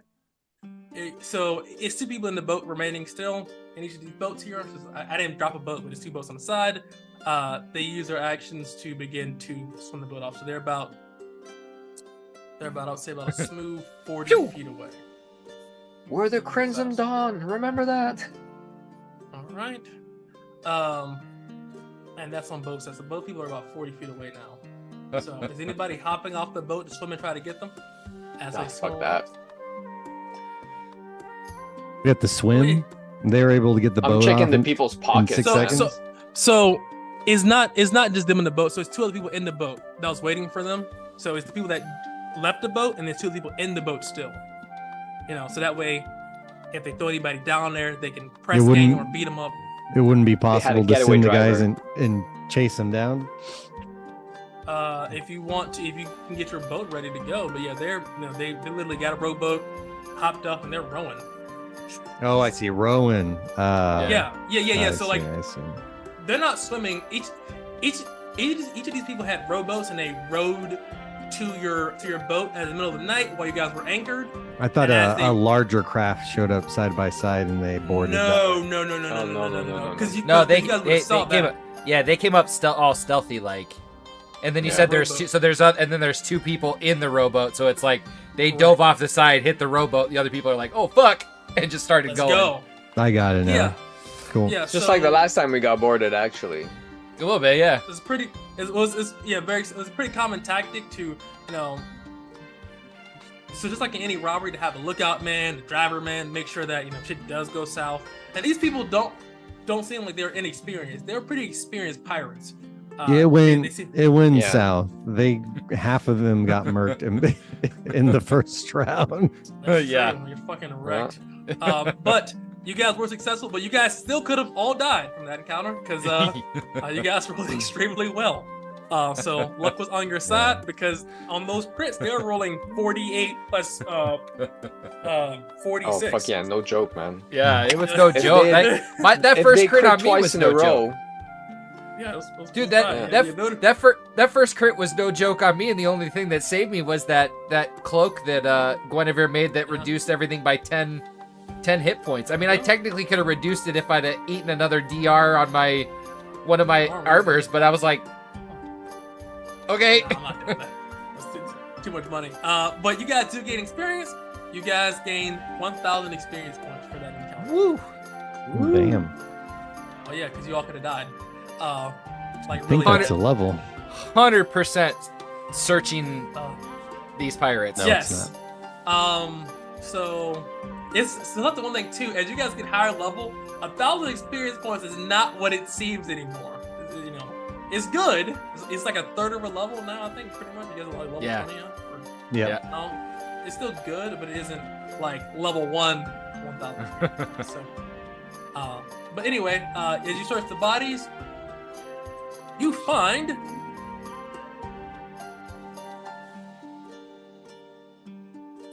5 brigandines No. at one quality. Hey, we If could they're always sell them pirates- too. That's true. Sure. I can repair it. So 5 brig. Thought it was good to have some spares, I think. Yeah. Well, we already have 3 on the boat. Oh, well. Yeah, let's sell those. 5 brig at 1 quality. You guys find, let's see here. 5 well, just swords at 1 quality because they're pirates. It's not a really good sword. They don't repair, so they just take the weapon from the dead corpse that we had it before them. Quality. And as far as gold, not gold, copper. They're pirates. Not that much copper. You find 38 copper between the amongst of them. So not that much copper, but you do gain brigandine, which you can sell at a nice profit. That being said, So we each get 3 copper, and 5 goes into the group bank. dude, I mean, love when at you guys- 3 copper, you might as well just put it all to the group bank. I mean, Okay, we each get another 3 experience points and give the 5 extra to the lowest NPC we have on the boat. Yeah, that's a 1. That's 1. we put those coppers over their eyes and throw them off the boat. But I'll say here, let's see here. That was day 13. Day 14, you'll be there, but damage will happen as you guys are literally. You guys can see the coast as you guys are here, getting there. Give me a D100. Don't roll less than 15. I think. Is it to me now? Well, it depends. I think it was on Mark for the hundreds, but if we go based on the combat rolls, it would be come back around to you. Yeah, I'll do it. Let's see. Hey! My Don't roll God. 15, roll a 9. My man. We're All right. fucking jinxed, man. It was all that The good luck first from the win, last this- one. The second our second Ah. week, man. It's just been a hell of a week at work. Crazy. You said, give me D10. It's a fucking bullshit. All right. Did we just chuck the bodies overboard or I assume you guys did. Fuck because you yeah. guys don't have Fuck a- these guys. Yeah. Yeah, there's no point in keeping them. I mean, maybe Guinevere Unless- wants to say a prayer, but unless at we least- meet a maelstrom serpent again and we can feed them the dead bodies? I'm not trying to They keep a don't dead decay body. Decaying disease. A disease, man. It can, Spread fucking quick on a malaria boat. and shit. Yeah. But These with nasty day bastards. 1. It's the Cracks best knuckles. one, right? It's the He lowest. cracks knuckles. We gotta stretch on this one. All right. Okay. Give me another D100. Oh The god, that don't higher, sound good. The worse. The higher this D100 is, the worse it's gonna be. This is where it's gonna fucking roll high. He's gonna roll a straight up 100. Watch. Don't roll 100. Don't do it. Okay. Right in the middle. Okay, guys. Medium. As you were sailing, you guys got attacked by pirates, storms, whirlpools. City's all in of that view of now, such- right? Yes, like on the horizon. Like you can like see it. It's like get there very soon. I That got my being said, spyglass. yes, I spyglass for sure. As you're traveling here, this is what you see. You see a massive. Pot of golds. Not a pot of gold. A rainbow with a bunch of leprechauns bouncing around. I don't like the word massive unless it means I'm getting money. Yeah, Give it's me a bad D10. start. No. Give me a D20 call high or low. I'll give you a chance. Oh, here we go. I stay high. You do Very stay nice. high. Okay. You see a massive whale. This thing is huge. Bites a massive chunk out of your boat. And when I mean massive, I mean like Chomp. just literally just. So we're gonna see here. So Hopefully we don't sink. Can we All have a right, so- reaction to it comes out of nowhere to do this, or we see it happening? yes. So essentially, so this is. It looks like what I can best describe this to you is a massive, almost killer whale. So this thing literally, and obviously whales are very silent swimmers. Well, killer whales are. It swam up to your boat, just beneath the fucking. I guess what's we're looking for the surface of the. I don't know. It swam below the or deep into The the hull? ocean. No, just the surface of the sea. What is it called? Like the Oh. Right at What- the what's it swell called? point. You're saying he came Sure. right. Well, if he came right in, right into the V. So it's like okay. So this is like what is like the top of the sea called? Like the surface of the sea. What is it called? It's the surface of the sea. Surface? Yeah, It's gotta be- there's no, it's I don't so- think there's a specific name that I'm aware of. I don't know. Okay. Well, it comes to so it swims just below the surface of the sea, and it swims about 15 to 20 feet below the surface of the sea, and it quickly uses its flippers and its fins to lift itself as a downward push to propel itself forward, Free Willy style. Chomp, pulling down the boat at a weird angle. So that being said, Sophia's gonna have to make a check here. This is a try advantage. This is a DC 19. Who's rolling? Me? Sophia. Sophia. You can 320. maybe assist her with that because that's a creature. Yeah, this is way too quick I don't for her. know. This I don't. is Yeah, I way don't know too if I'd quick. even have seen it. Uh, No, it literally left the boat. Bite as it's like, hold on, it's So- coming down. So where is it? So is can it? anyone did it, shoot it or something? Is it So- biting up at the top end of the boat, like up around the rails? Yeah, it kind So of jumped. You it's said biting right at the middle. Okay. Right. it came like, out of the right- water. Almost like it's coming up across and almost gonna hit the mast type of a thing if it Yeah. comes across Yeah, the so, like- top of the boat. This thing was about, I'd say, 15, 20 feet in the air, Yep. and then bit basically a large chunk of the side of the railing and the side of the hull in the boat. And then as it did, it continued to bite, and it just continued to pull down. So Sophia's trying to use her marinering skills to shake the whale off before it literally flips your boat Okay. upside down and kills Got it. you all. Got it. If I can get a reaction anywhere in there, I would actually toss Western Fire at it. Can I use my inspiration to try to help her pull on the wheel since I've been up there with her? I'll say this. Give me a D6. And this will be basically who goes first. you guys get reactions or not. So D6. Hey, there you go. So I'll say this. This is exceptionally fast. You guys get one reaction. Ooh. Okay.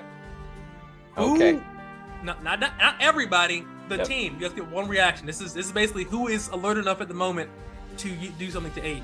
So, who is going to take that reaction, and what is it going to be?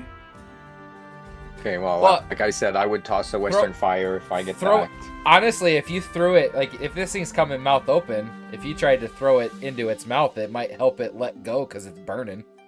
That's 'cause it what I lights was up. thinking. If I could do, like, just toss it inside, I would definitely So- just. So, you would know that if the whale is still going to land, and you can't control your trajectory in air, it still would hit the side of the ship Yeah. and collapse the boat potentially. So I mean, that's one of those things you No one can. has magic or any other means that I can think of. The only thing I was thinking was trying to help like steer the boat, like pulling on the wheel hard, but I would I don't know say if that would- that Koa, Yeah. if you do that, that will give her another D20. But Okay. it's still 40-20, and the We're DC still getting basically our is shit 19. rocked. yeah. Or Pretty high. I could shoot it with lead limbs poison that lowers its speed by half if it doesn't resist the Constitution check. Plus the damage. I don't know.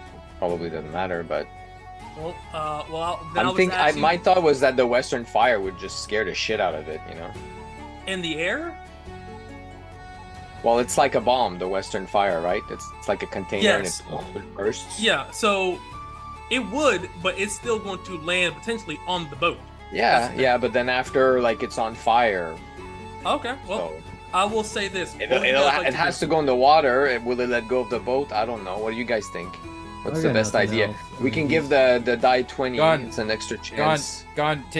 We each said something. If you ain't got nothing else, take a pick. Which one do you want to go with? Doesn't matter to me. Whatever you guys want to do. They both aren't optimal. We're gonna hit. Yeah, let's just throw the fire. Maybe it's enough to scare it off. It doesn't come for a second round. Let's do it. Assuming we all right. survive to begin with. All right. As you're throwing this fire, give me basically a wisdom check. This is your basically ranged attack. You know, DC 20. That is a 33. critical hit. So you strike. It doesn't double because it's a bomb, but it does hit. I'll give you a con check.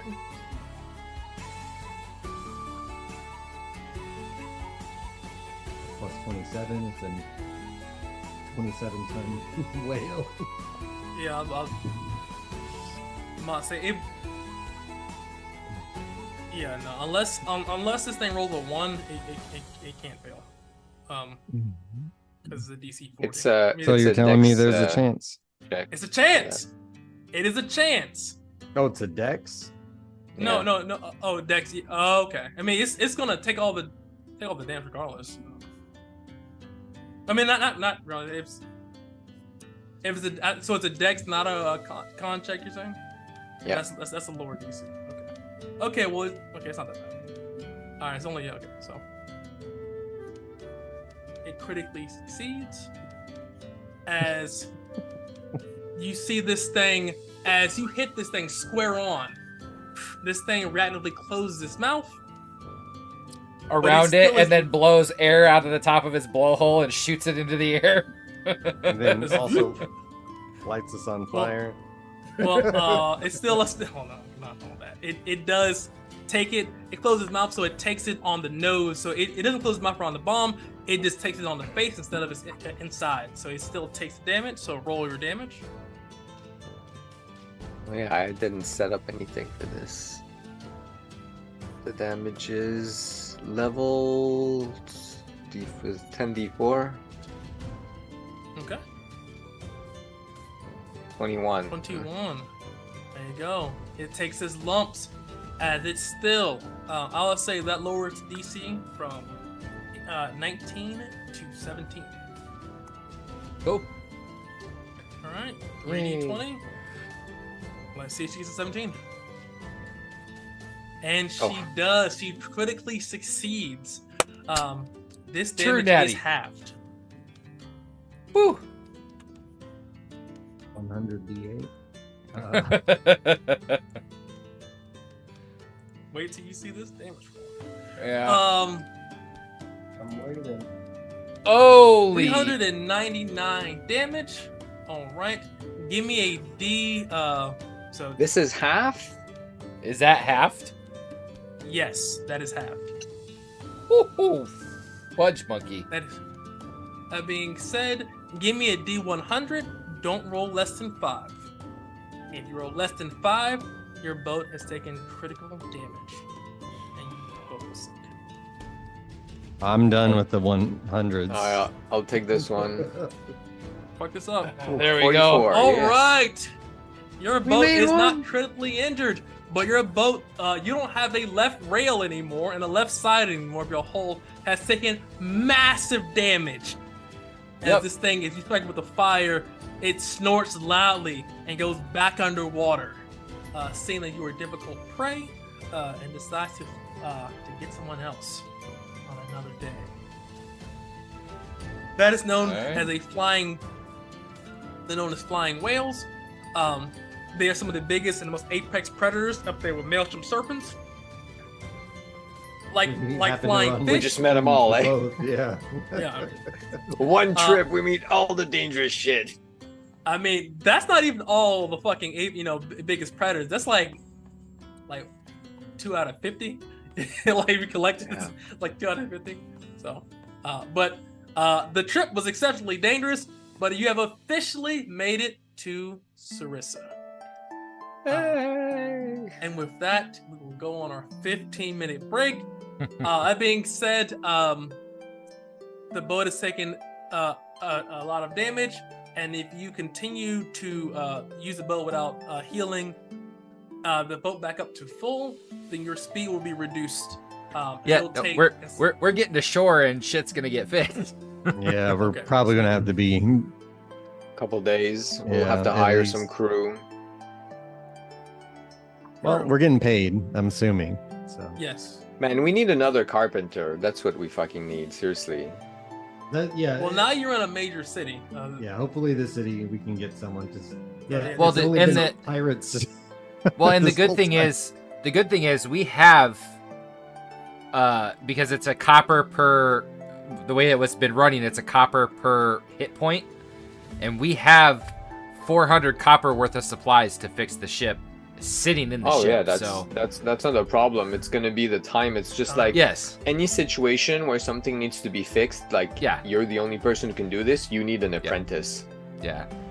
You have to find an apprentice somewhere. Find a kid or something that can just help or whatever. Yeah. It's true. A street urchin will just kidnap someone in the city. You could also train one of the existing crew if you're a master, right? I'm not a master yet, unfortunately. They'd have to have the profession. We need to find someone that's like already. That, you're right. or you could. I mean, there's several different ways you could as well too. So above table, you do know that Killer Rig has indentured servitude, so you can potentially buy somebody's remaining time and use them as a indentured servant. Yeah. Next time we get. Your best friend won't be happy with that though. Next time we get attacked, we need to get a brig going so we can lock these fools up. Well, That's I would also say pressing is very effective. here's the thing: when we get back to Dithra, we have a grow area, a stable, a brig, expanded bunks, and storage keeps that we've already paid to have built. We just need the time to do it. That is if we get back to. That's just the time, guys. It's funny about this game is that the time. Whenever it's time. But yeah, we'll take 15 minutes. We'll be back. Yep. All right. Back in the black. Break time is the time.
All right, so we got some Hennessy and Syrah. It's, welcome back, guys. Welcome back. The party has made it to Sarissa, their destination in called what's it here? The Red Sands. Hold on, I gotta get the name. I gotta remember the name. Karazad. So they're officially made it to the mainland. So they're now on the continent of Chimia, and now officially part of the empire of Kilirog. Kilirog. I'm working on that. Now that I'm so this is finally the guys are finally in the Southern Empire, basically, and the first major port town that is in the size of is in Dithra. Basically, Sarissa is about 2 to 3 times Zidra's size. They have all of the major amenities of a city, but not of a like metropolis or like a super large. What's the population roughly? Like 10,000, 5,000? So the population, I would say, is somewhere between 8 to 12,000. Yeah, that's a good size, though, place. You know that because it's a desert climate, population is much more denser because there's very little people out in the countryside. So it's a little. So even though it's a very big city, the surrounding areas is a very low population density outside. So you know, if you were in like the west, you see like the cities may be like 4,000 or 5,000, but is like dozens of homes out there in the countryside and the villas and so on and so forth. But here, one tightly fucking grained city, large coastal town. So you guys get here. The dock fees are as noted. It's a one-time fee. It's a pass. It's a yearly pass. They mark the day, but the pass is 250 and docking fee. And this also works for Cabando and Beguino. You said 250? Copper. It works for it works for Cabando and also works for Daffa, not Palm. So it works for Daffa and Cabando. This is for a year. You can show them this pass, and they will immediately recognize that you have paid your docking fees for this year. So is there enough in the party funds just to pay for that? Yeah, we're all good.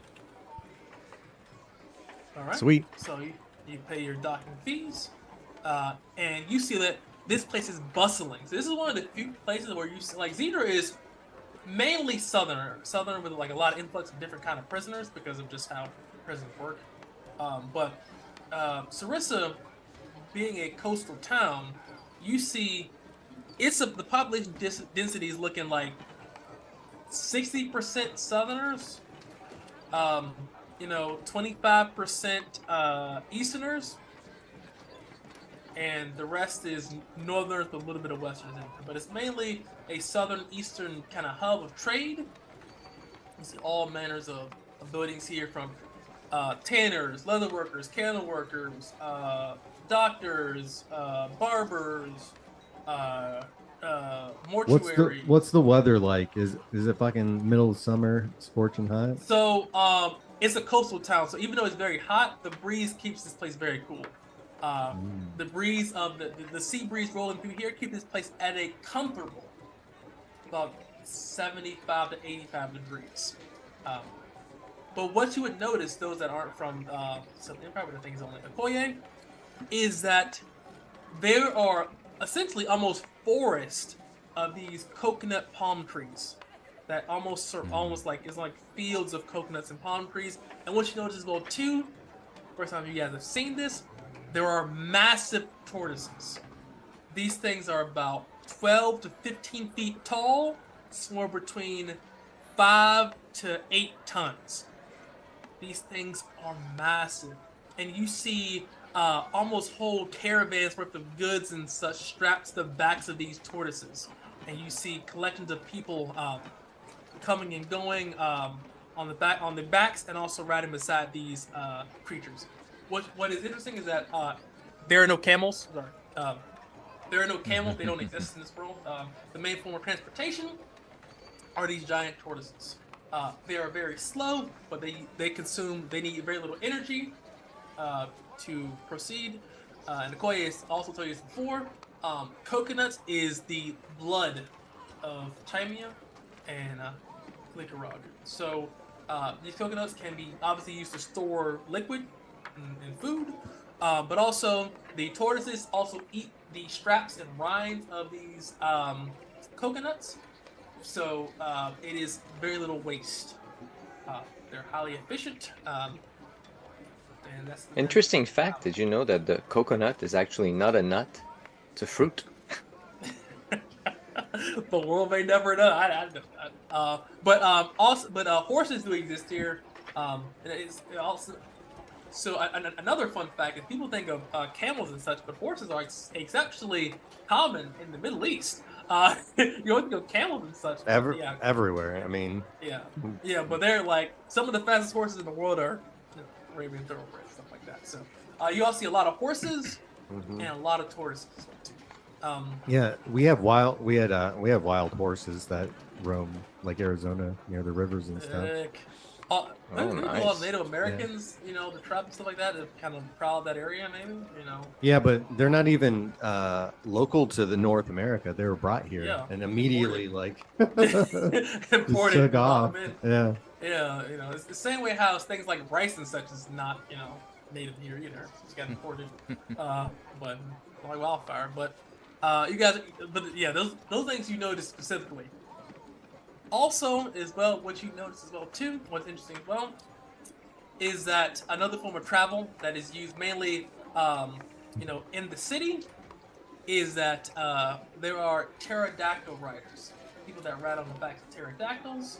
They use them as a form of transportation. That is usually akin to the nobles and the pterodactyl riders of the city, as something that has they use in combat. So that's something. Can we buy a pterodactyl?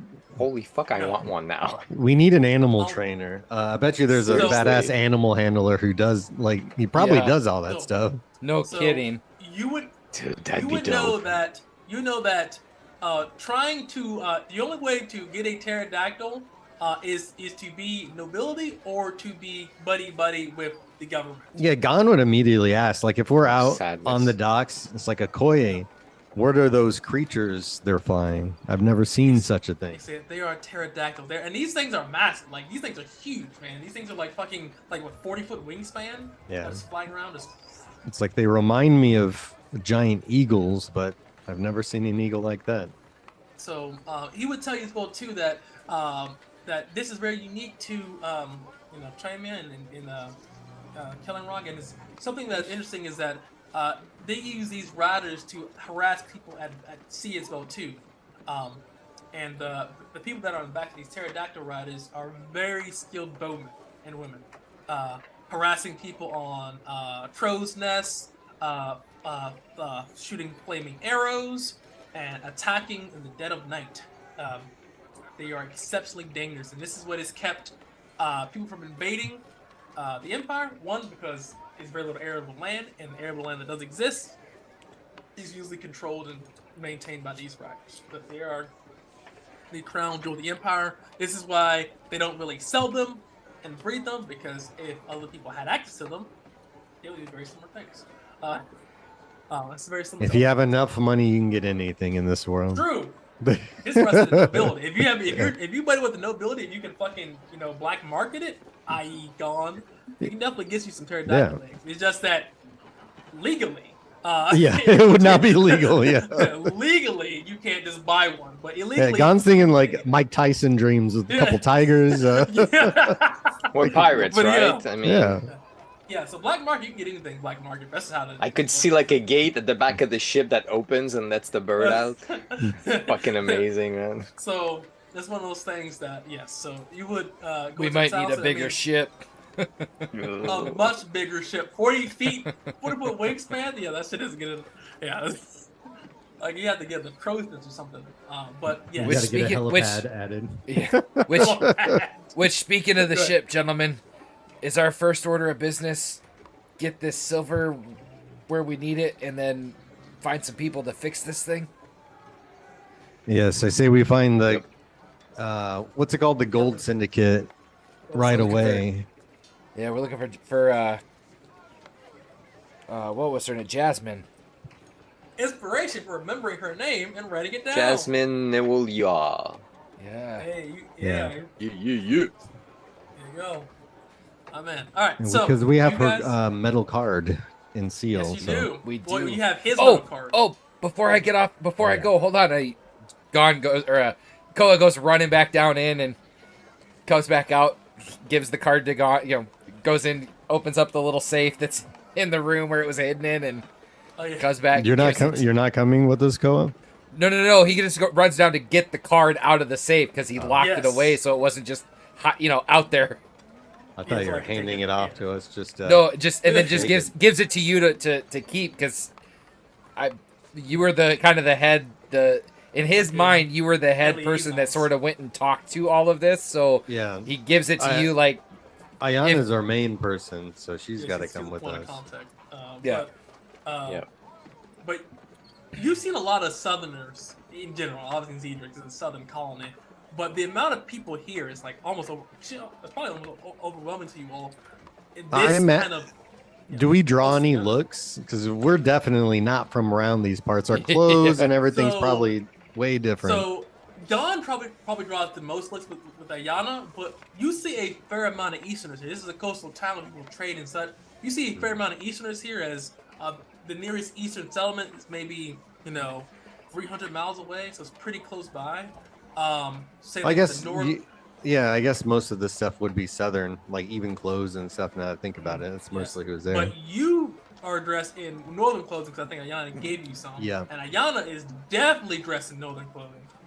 Harry, you would sound a little bit, but Westerners are known to be pilgrims, so they kind of just go where they're pleased, so they're not super uncommon. So, but Gon and Ayana is it's like 1% northerner population here. It's like 10. We're also a weird group. We're from everywhere. All together, it's kind of strange. Usually. But we're geared to the teeth. Everyone got freaking brigandine armor. Just fuck yeah. Bronze. Just about all of us put have a second layer of brigandine. brigandine. Just it's loaded up there. Yeah. It's loaded up. The shields of brigandine on one on each arm. But I got 2 yeah, slots. you guys are loaded up to the teeth, dude.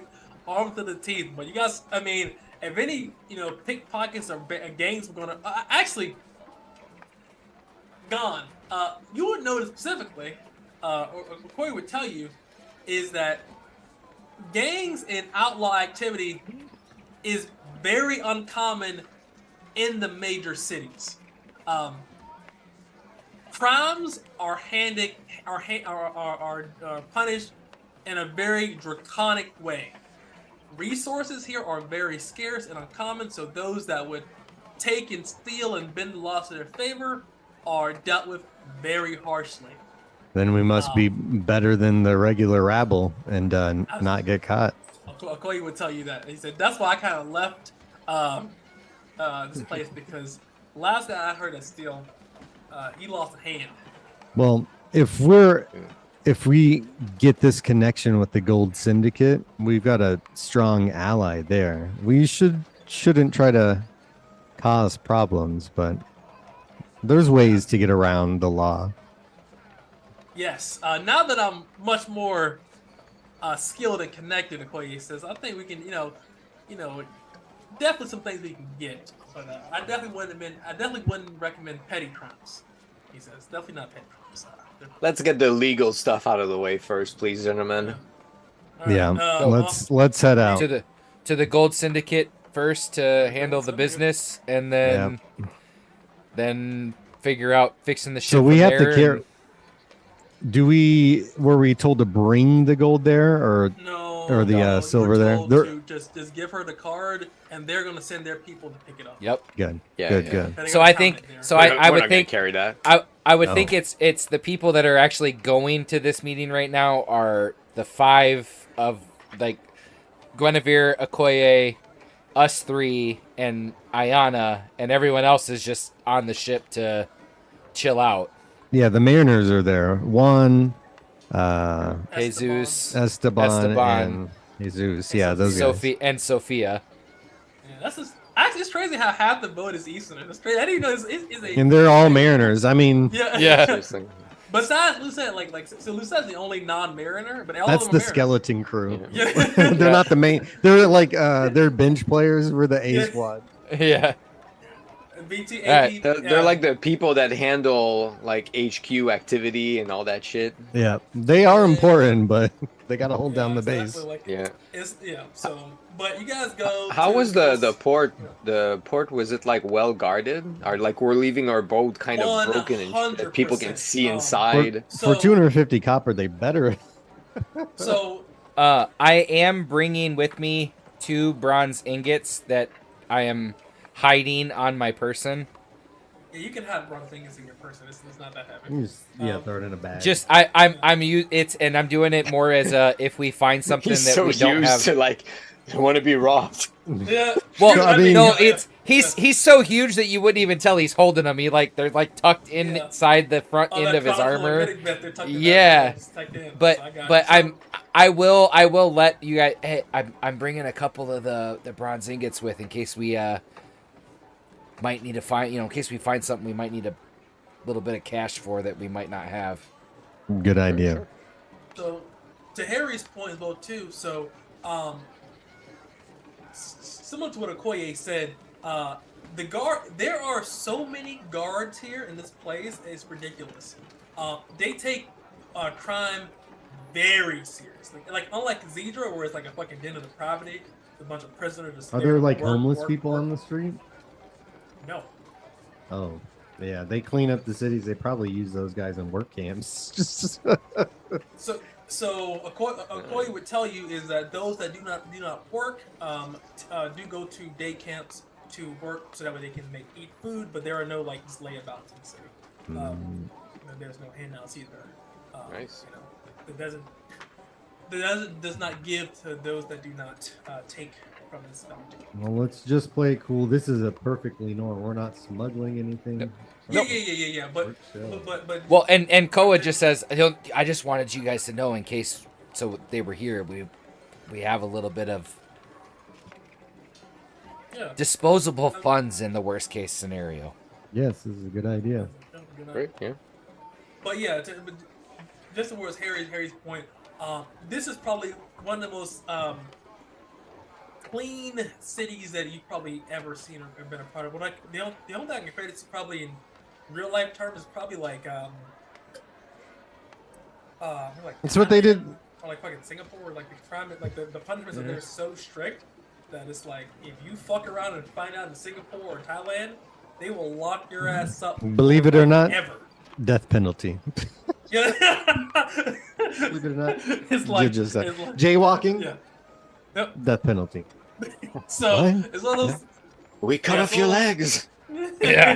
You no walk no more. So yeah, so Travis accepts the CSA, but you guys go to the Gold Syndicate. But also a lot of lore. But the roads between cities is exceptionally dangerous because there's no stuff going on in the cities. In between the cities, Woo! fucking Chaos. Modern Warfare 1, bro. Like fucking, it's like some crazy shit going on. So, but you guys go to the Gold Syndicate, of course. You show your card that he gave you, and you see Jasmine. Jasmine looks to you. She talks to Ayana, and Ayana does take point on this. Using her merchant skills, she's going to try to get some leverage here. Try to squeeze a little more out of the deal, if she can. They're also merchants too. Just be a flat roll. Does anybody want to use inspiration on this? I'll use one. I got some to spare.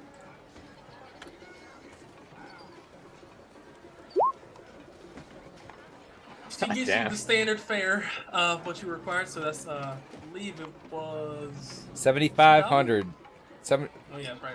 Yes, yes. You were getting paid 7,500 copper for doing the job. It's an equivalent exchange. Basically, can we trust you? Yes. Was what they told them. Yes, and you guys gain some reputation with the Gold Syndicate. Da-da-da-da-da-da-da. You guys gain 75 copper pieces, and also as well too, they get you a steel card, very similar to the card that you were given. And it says the Crimson Dawn. It says, if you have done a mission for us, we will allow you to open an account with us. Those that open up an account shall be given a card. Keep this card at all times. If anyone has this card and goes to one of our syndicates, they'll be able to pull from any money you store with us. I highly recommend that anything you don't need is stored with us, because if it is taken or stolen, you will not get it back from the bandits, I assure you. Yes, let's do that immediately. It's like, put your stuff in the bank, because if you die, the monster takes your loot. So, Does being a member give us access to a line of credit? So she would say, not at your level. You'd have to be a lot more closely connected with us. But this does allow us to hold your stuff, and the only thing we charge is, especially because you are a business, we only charge 50 copper pieces per week for you to hold your goods here. That's a nice payout for everybody. So, for 50 copper pieces, and she kind of go over to a pretty much a very large box. Think of like a safe. It says you can use this safe if you want a bigger space, like a room. A room is 150 copper pieces per week, and a room is basically the size of a large closet, like a walk-in closet, for goods and such you want to store. But you can have a personal safe or basic safety deposit box to hold, obviously, I'd say... So you can hold the stuff for us at a cost of 50 copper a week? Correct.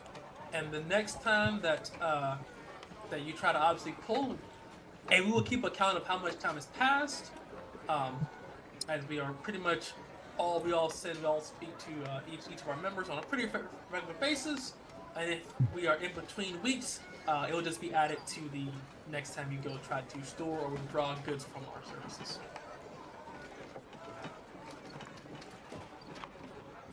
So, that being said, goods that are non-unique goods, of course, can be withdrawn from anywhere. Though, if you have stored a very unique item, you have to go to the place in which you are stored in. For example, if you deposit, and this is above table, if you deposit bronze ingots and you go to a different city, they can give you bronze ingots from a different city because it's a bronze ingot. Though if you fucking store, i.e. a shard, they can't just summon a shard from a different continent. Right. That's not how that works. So as an example. Yeah. So it's 50 a week. You said 50 a week for just to be able to hold money. And small items. To hold money and small items. And then 350 to hold 150. Or 150 a week. 150 to hold to have a bigger room for larger amounts of goods. Yes. If you need a bigger room, like a house size thing, that's 1,000 a week. We don't have that much 1,000 money. a week for that's like a house. That's a warehouse, basically. Size. So, Man, they're making bank. That's fucking expensive. Well, yes, yeah, they are the but, gold syndicate. but she does say this. Now, anyone can buy a warehouse, but that doesn't mean that you can protect the warehouse. Anything that, if we get attacked or whatever, anything that you store with us, if we get attacked. By the time we even need that, something like that, we're talking ridiculous sums of treasure. Yes, like a warehouse is like a warehouse. But she tells you that if your goods are getting transferred, whatever like that, anything that's potentially lost with us, we do replace. So if you keep something at a warehouse, it's an insurance policy as well. Correct. If you keep your stuff in a warehouse and it gets stolen, it's cheaper, but you can't get that back. Yeah, I So think we there's can always keep the basic. I mean, at some point, Yeah. I'd rather just have our own guild house, Of course. and we can. Yep. Well, I mean, we can. It's in my opinion, it's great to have this information. I think we're still on our working our way up. I know some of the unfortunately, some of the funds that we just made have to go into fixing our ship to ensure that we can continue blossoming this relationship we've created with the Gold Syndicate at this point. Because we did take a little bit of damage from a whale on our way in.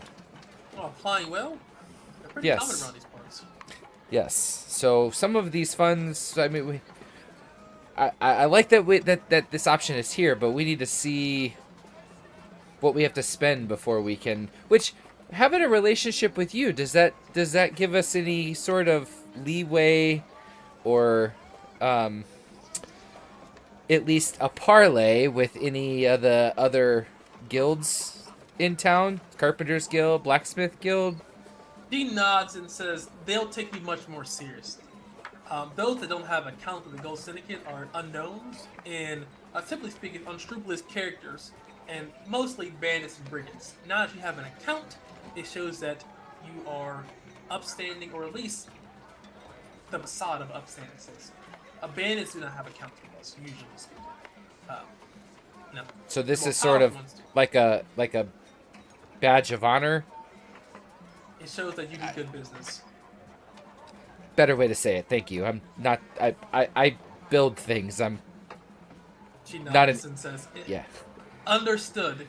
That being said, though, if you do indeed do more things for us and further our relationship, she says, having a strong ally or becoming a true associate of the Gold Syndicate will indeed provide discounts to those that are heavily associated with us, as owing us a favor is always useful. Though, be very wise about when and where you drop these favors, as even we have enemies. You have more work for us.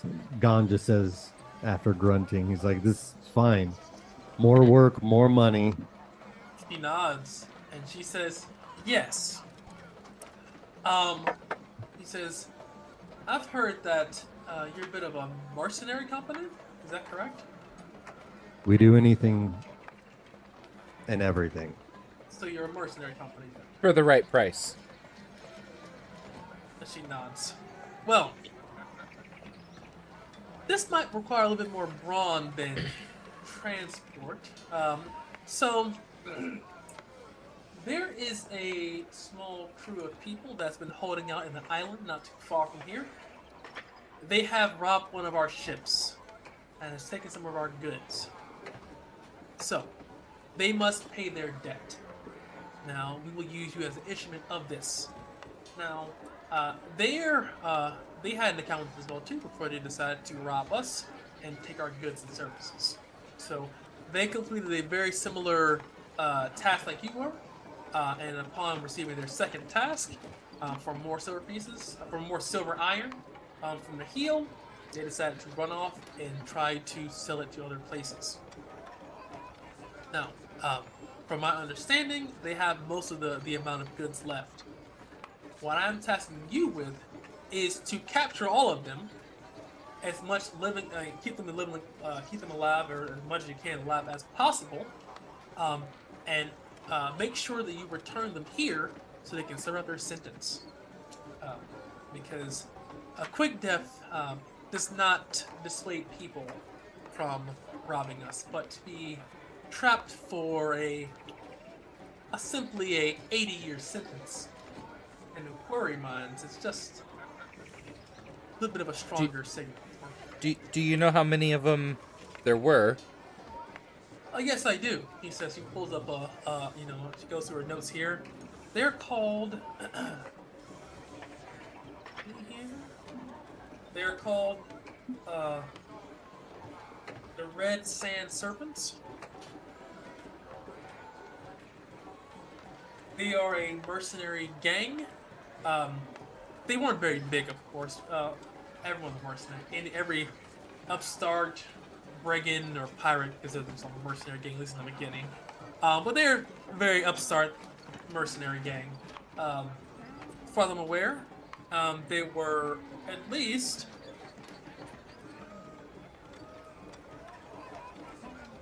10 to 20 members. some of them are very skilled, so I would be careful. They're on a small island that they've kind of resorted from their captured ships to a little hub, but not a true village. There may be a couple of there are press gangs or slaves there, but I would be wary. Also, I would like you to bring at least 5 of them back alive, as a show of force. At least 5. The more you bring back, the better your reward. But for your reward for this, it'll be 10,000 copper pieces, and for every person you bring back past 5 will be 1,000 copper pieces. 1,000 copper pieces per person.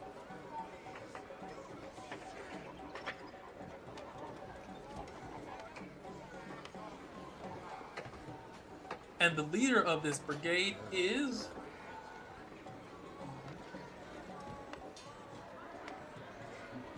Digimon.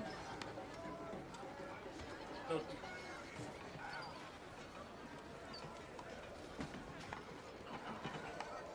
And he is Digimon? a southerner. Digimon. He is a Like a- southerner, and he is quite skilled with an axe. I believe. Be careful. Dangerous. But nothing that you guys can't handle, right? And if you do this for me, in addition to the copper pieces, this will allow. I will indeed lower the rent or the fees you pay by 10% weekly. Is there a time Good. frame? We'll take it. Is there a time frame? As quickly as possible, though. Those ingots can't be moved quickly. People don't. Bandits usually trade item for items. The amount of, I guess, value those ingots hold in themselves make them kind of a hard thing to trade initially, outside of illegitimate and corrupt merchant gangs and trading that can get them at a cheaper price. So they're probably hard to move, but I would suggest getting this done within a month. They are somewhere north in the eastern archipelago, and in an island called, and I don't have a name for this. Give me a small Spanish island name, 'cause I don't have a name for this one. I just have everything else.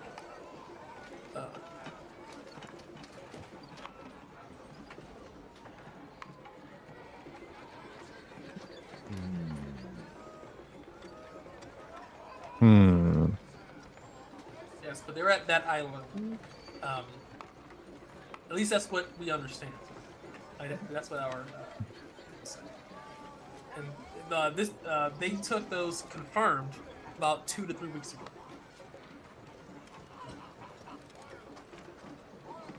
And as you will.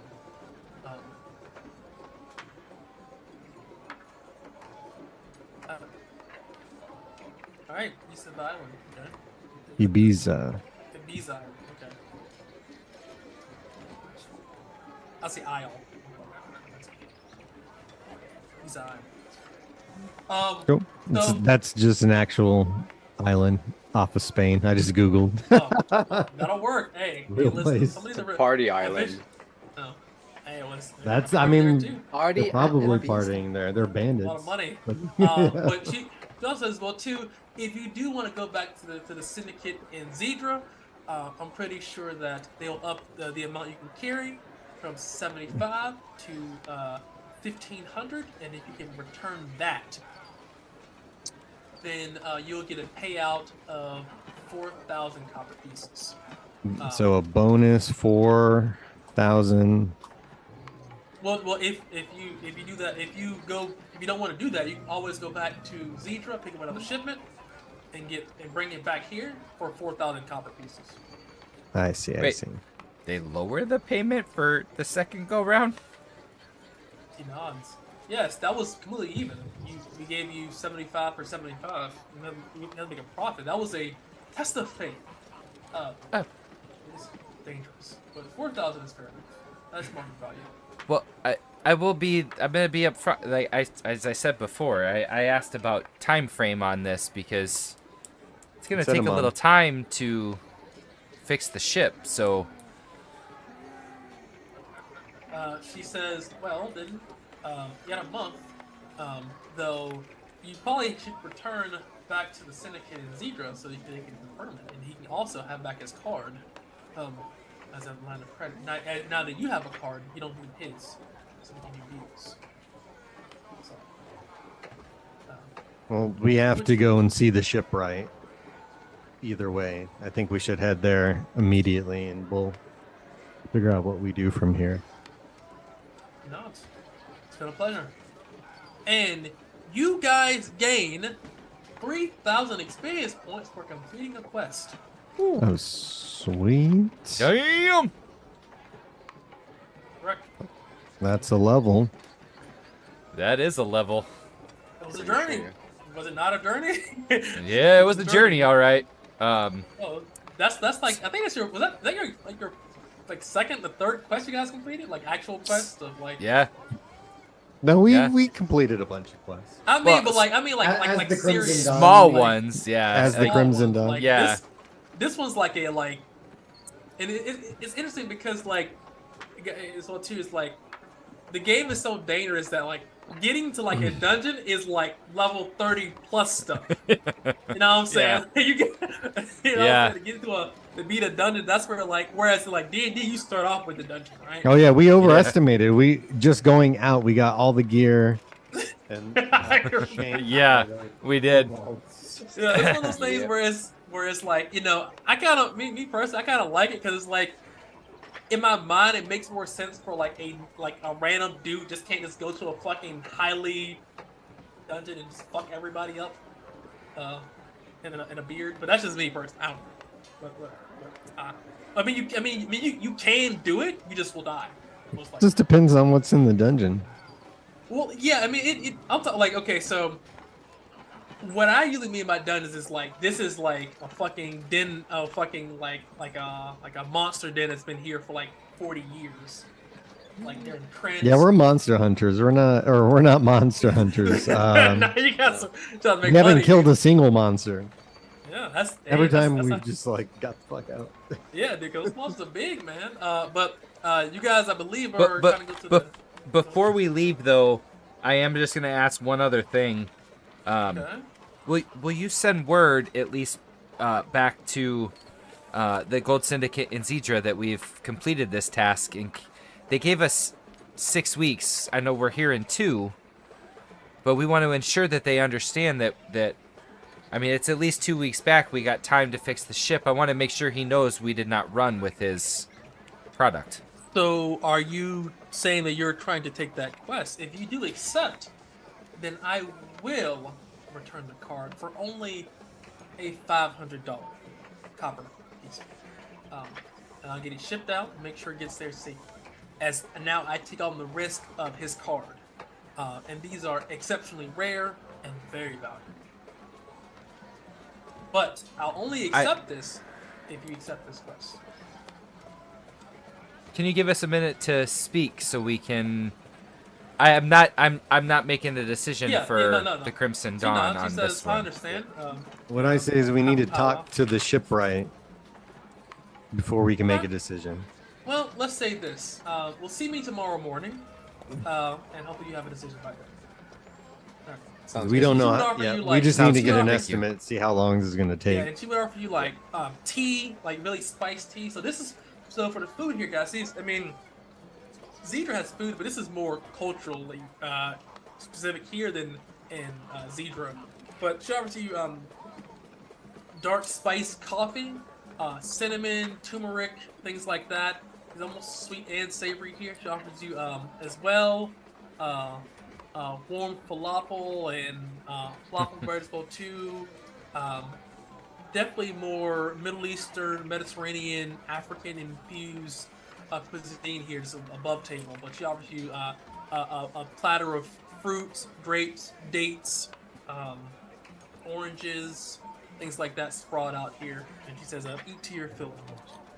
So if you're hungry, or you this won't, you'll eat, obviously. Hey, it's a free meal. Yep. Yep. No? Gotta sit 100%. down and just scarf. Yep. I don't think we had breakfast. We just got out of here immediately. guys do that. All right, you guys are simply going to the Carpenter's Guild. Or the Guild of Carpenter. Yeah, whoever So- repairs the boat. Yep, it's Carpenters. Or ship. No, it would be shipwrights. but- Well, it'd be the Yeah, shipwright shipwright. working with the Carpenter's Yeah, Guild. they're probably part of the Carpenters Guild. Yes, it's yeah, like exactly. So you guys go to the Carpentry Guild. So it is a Southern man runs this place. Please give me a Arabian, African, Swahili, or any kind of African name or Arabian name. Ali. Classic. Ali. There you go. Ali. This is Master Carpenter Ali. He greets you all. He's covered in wood shavings, sweat. He's bald, mid to late 30s. You see behind him are 12, 13-year-old men that are apprentices behind him as well. As he is literally planing some planks as we speak, as you speak Good. to him. The children should learn young. They're men. It's, They're children. They're 13. not at this age. They're whole ass men, dude. Romeo. I think Romeo was like 13, wasn't he? 14, Romeo and Juliet. Yeah. I think like 14. Yeah, it's Like a that, whole yeah. ass man. It Yep. depends on. It's a cultural thing for the right. Some people don't Yeah. recognize. Yeah, like 13. usually it's you're- like 13 to 15, like 13 to 16 is usually like the sweet spot, depending on whoever. I mean, not Most modern 13-year-olds film, are tiny. Yeah. They can work though. We're not we're not trying to Bill Cosby's up out of here or whatever. But this is, Wait, what? How did we get there? We're not trying to whatever. But or not Bill Cosby, or Kelly nobody or whatever. That being said, you guys, he is planning as you approach. He looks at you and says, "You need work done." We do. Okay, well, I We can have help some you. we have some repairs that we need done with our ship. We need it done quickly, and if you can improve it, we'd like a quote. Okay. How quick is quick? You tell me. I don't know how long it's going to take. The absolute quick is. He says that I can have 10 men there today. Though that'll be 4 times their fee. So I would not recommend that. I can have 5 men there beginning to work at double the normal fee because it's not obviously scheduled in. I can have 2 men there at their normal fee, and that's what I have available at this time. For fees, it is 25 copper pieces per person per day. And what skill level are these different gentlemen at that you They would be are sending roughly for these journeymen. fees? They are journeymen. If you have more than 5 people there, there will be a expert. If you have 10 people there, I will be there. Well, let me You said it explain was- to you the situation that is needed. We have some quasi-serious damage done to the side, mainly railing and side of our boat that needs to be repaired. We have supplies to do the work needed. We just need the labor.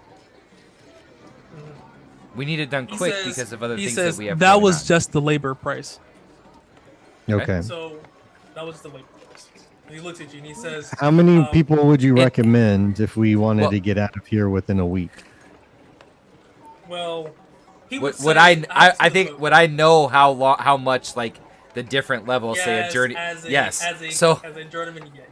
roughly to get 300 damage done within say 4 days. If you're trying to spend roughly 4 days, I'd recommend the 5. 'Cause they'll get that done usually within 2 to 3 days, give or take at the latest. Okay. But that'll be at double the rate for each of them. So that'll Right, be 50 a day. per person. Right. Person. Correct. So you're So talking 250. 250 for each day. So it's 250 each person. No. It's 100 a person, right? No, 50 a person each day at 5. Yeah, 250 At 5 at people. 2 to 3 days. So you're talking 5 to 750 copper. Correct. Is that with you helping? No. If you get 5 people, I will not be there.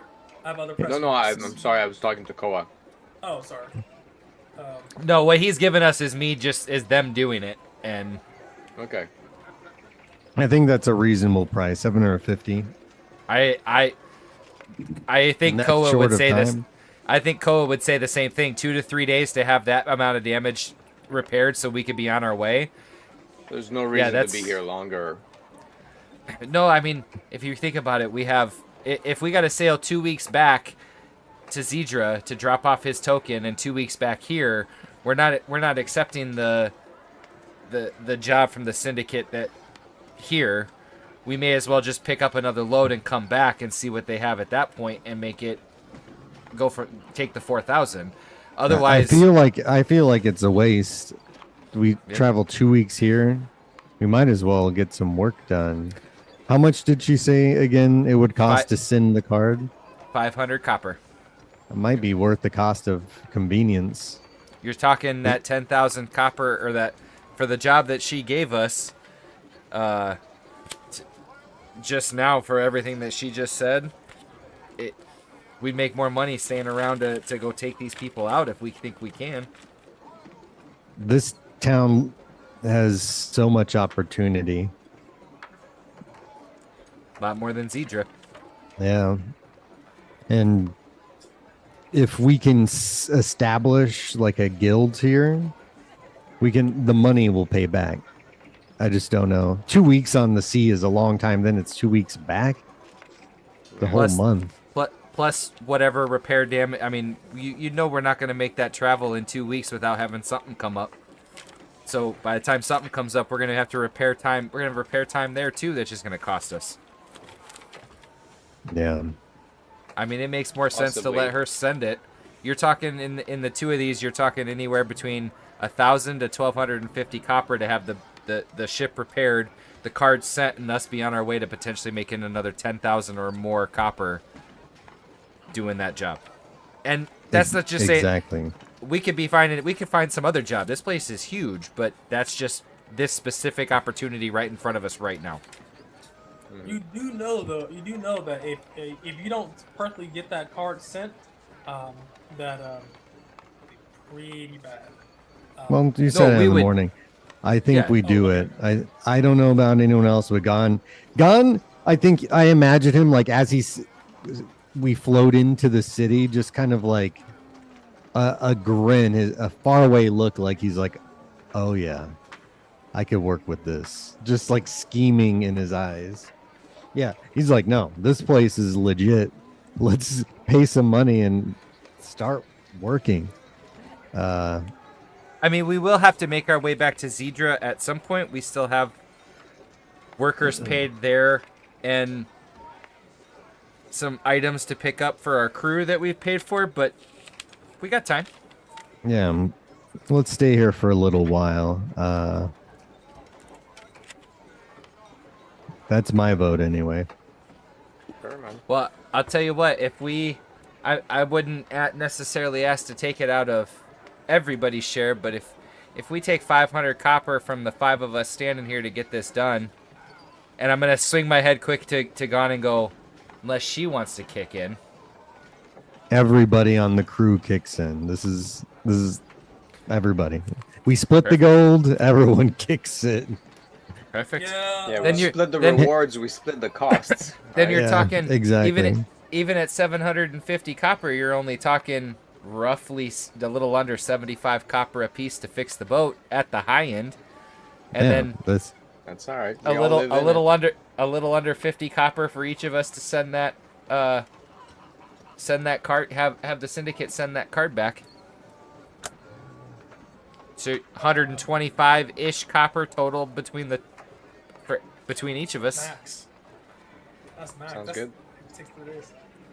Also, we haven't even delivered the payback to the crew, so they don't even know yet. They don't even know yet. So this is part of the cost of doing business. I don't know. I think Okay. it's worth it. I think we do the 5 for the 2-3 days. Let's have them send the experts in. I can always take a look at it, walk through it, make sure they've done it right. But Yeah, that sounds right. Oops. So I'm gonna Actually, I turn have back. more gold than that. I'm gonna turn back to Ali. Ali, No, what's at you? Yeah. if you could send the 5, the experts, and have it done in that 2 to 3 days, I think we'd be more than willing to accept that. And I'm gonna start fishing my my basically 75 copper out of my pocket. And I assume you show him your gold. Yep, syndicate. show him the gold syndicate card and. He nods. He says, "Okay." Yep. Usually we take a larger down, all of it up front, but because you have an account, it says that'll do. All right, so I'll pay my 75 now for that. So it's just Well, we out have of the way. everybody's money with us right now, so we'll just You do. put their share Yeah. in it. You have 7,000 with you. Yep, everybody will take it out. That's fine. Okay. So I just said take 75 out of, because I'd already added the split of taking everything out. Oh, So I see what you're saying now. yeah, so I took the 75 from my split in my copper fund. So I mean, he's doing it like as one in game, but out of game, you guys have to. If you already added that gold to your obviously amount, you should take that out. Yeah, and I did. Yep. Yeah, me too. Go to here and Well, I mean, it sounds, gentlemen, like we've made, and ladies, like we've made our decision. We should we just go back and talk with Jasmine and get What it all time of set the up? day is it right now? Are we I would like think it's afternoon, mid-afternoon, evening? probably early afternoon, right? Like 1, 2 o'clock. yeah, it's so you guys would have got there around 8 or 9. You guys, the conversation you guys had with Jasmine took 2 hours. The meeting, eating, discussing, all that stuff like 2 hours roughly. Getting there, going to the Carpentry Guild, an hour meeting. I mean, the meeting itself with Ali is maybe 5 minutes. He's a very blunt, direct person. What's the work needs to get done? How much needs to get done? Okay, chop it up. What's the amount? Cool, done. Right. So it's around 11, 12. You guys want to check out the shops or Yes. I'd like to see see. what the blacksmith has to offer here? I'd like to get information about the Leather city. worker? Just Oh, yeah, explore, make Alright, connections. As you explore the city, so a couple things you note here. There is, and this will be read by next week too, guys. But there is leather worker, candle maker, apothecary. There is a mortuary. There's a barber. There is a Church of the Three here. There is. Do you have a city map? I do not. All good. No, because I realized once I did the city map, it is weird. I'd rather just have just a handout that has all the things because it is. You're finding a map, and I get it. It's a pain in the ass. It's not just that. It's just I feel like the information is conveyed better if it's just like a picture of the map of what it looks like, and then just the information. Because then you're like moving over the map, trying to find where everyone's at. Yeah. It's all good. So, but yeah, so by next week I'll have it. But for now, there's a variety of shops here. Candle, there's also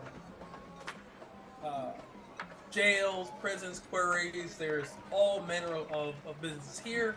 Also because just how much stuff is here. I mean, every amenity that you would find in a medieval desert town, you would find here. So, would you like to go to the bazaar or any other, or a tavern, or there's also various guild houses here. There's merchant guild houses. There are explorers guild houses. There's blacksmith. Carpentry. There's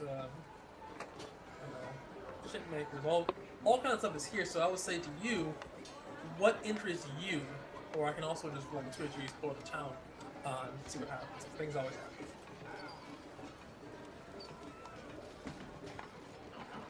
Gone. Where would you like to to head to? I don't have a lot of money, so. What is it you're looking for?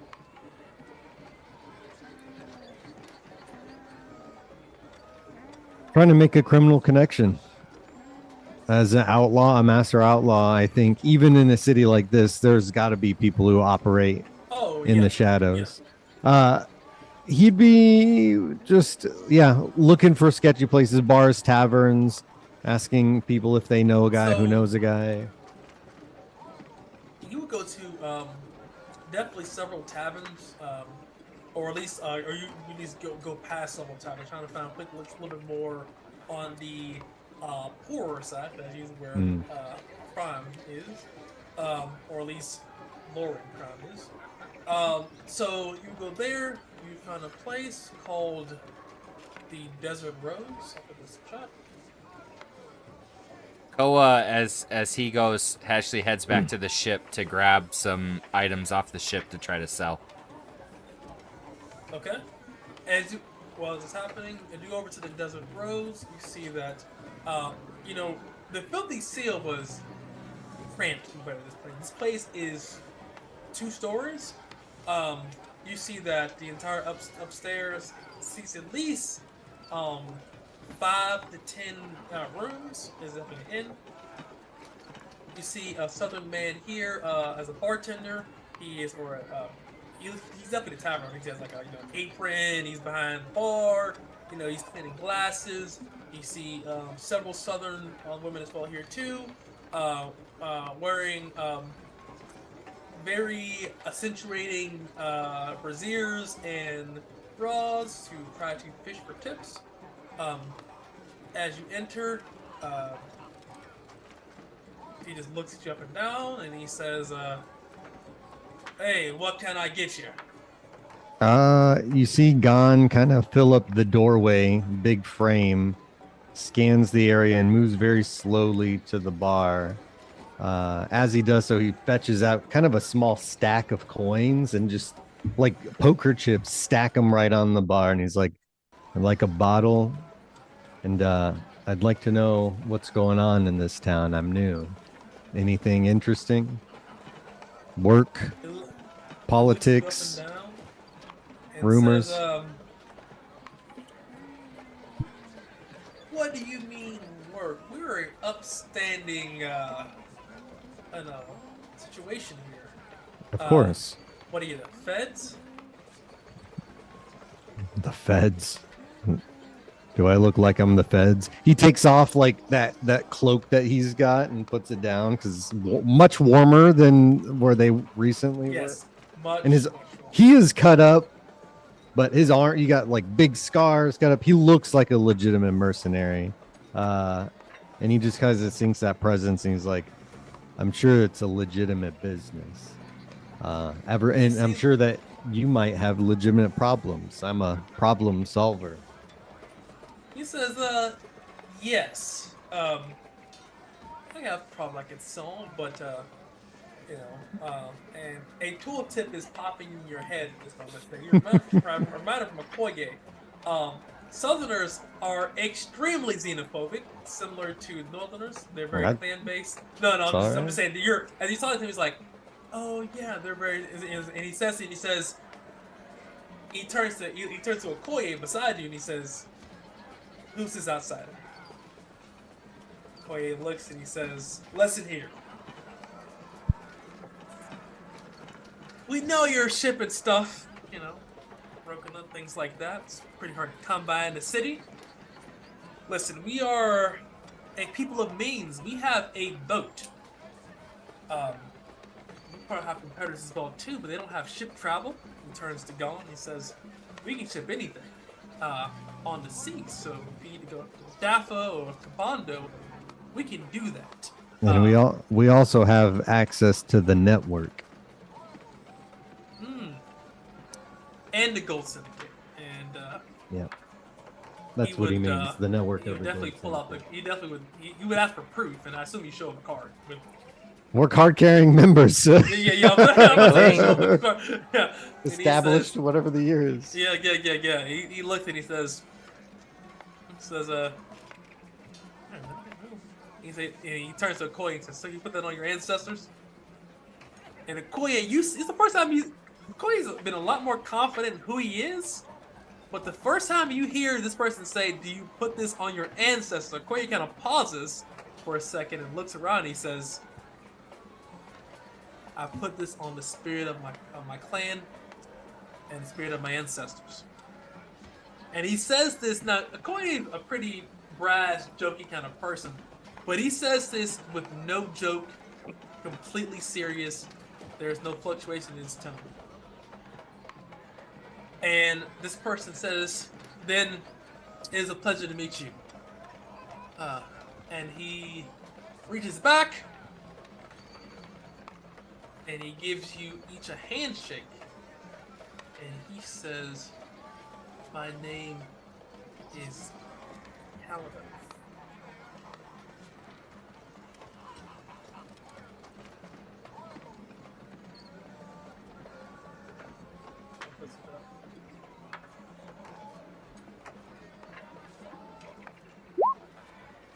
He says, "I'm but a small fish in the Red Sea, of course.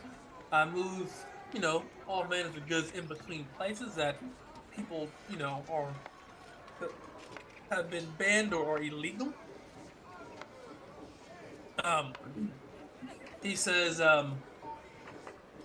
"If you're up for it, of course, I have some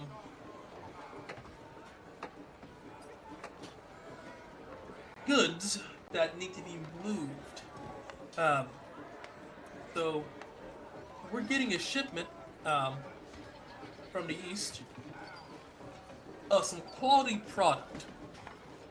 Now, we have a connection to a certain individual that lives in a keep not too far from here, and he's looking for people to restock his dwindling supply of goods. If you're willing to go to the Eastern Archipelago and pick these up specifically, or wait here and make sure that these goods reach their place, which is very close to Dithra, then I'm sure that I can pay you a sizable sum. I can pay you 2,500 copper pieces for a successful delivery of said products. Now, you're a master outlaw. Same with Okoye here. Give me 4 intelligence checks. Let's see, a quadruple advantage here. To see if you can discern what he's talking about through his messaging. This is +5. Okay. 24. With a 24, you know that he is talking about flesh. The Eastern Archipelago is known to be the hub of everything. They sell all goods here, though in the southern continent, Chamia, it is illegal to have slaves. It is only natural service that exists here, though bandits and such do keep a fair stock of slaves for a variety of goods and services, not only, but they're useful. It seems like he is telling you that he has been, he's broken a deal between a bandit lord and a keep, not too far from Dithra, and so you'd have to presumably either wait here until the shipment comes, or go there, pick up the shipment, and then go to Dithra or near Dithra, and then leave your boat and go wherever the bandit's keep is near Dithra, which is because it's probably right there. You probably have to. So realistically speaking, you'd have to either wait here until the shipment gets here, or go on your boat to there, come back. When will the shipment arrive? So somewhere between 1 to 2 weeks with fair weather. Okay. Bad weather, 3 weeks. I say we wait. We have some other business we're attending to.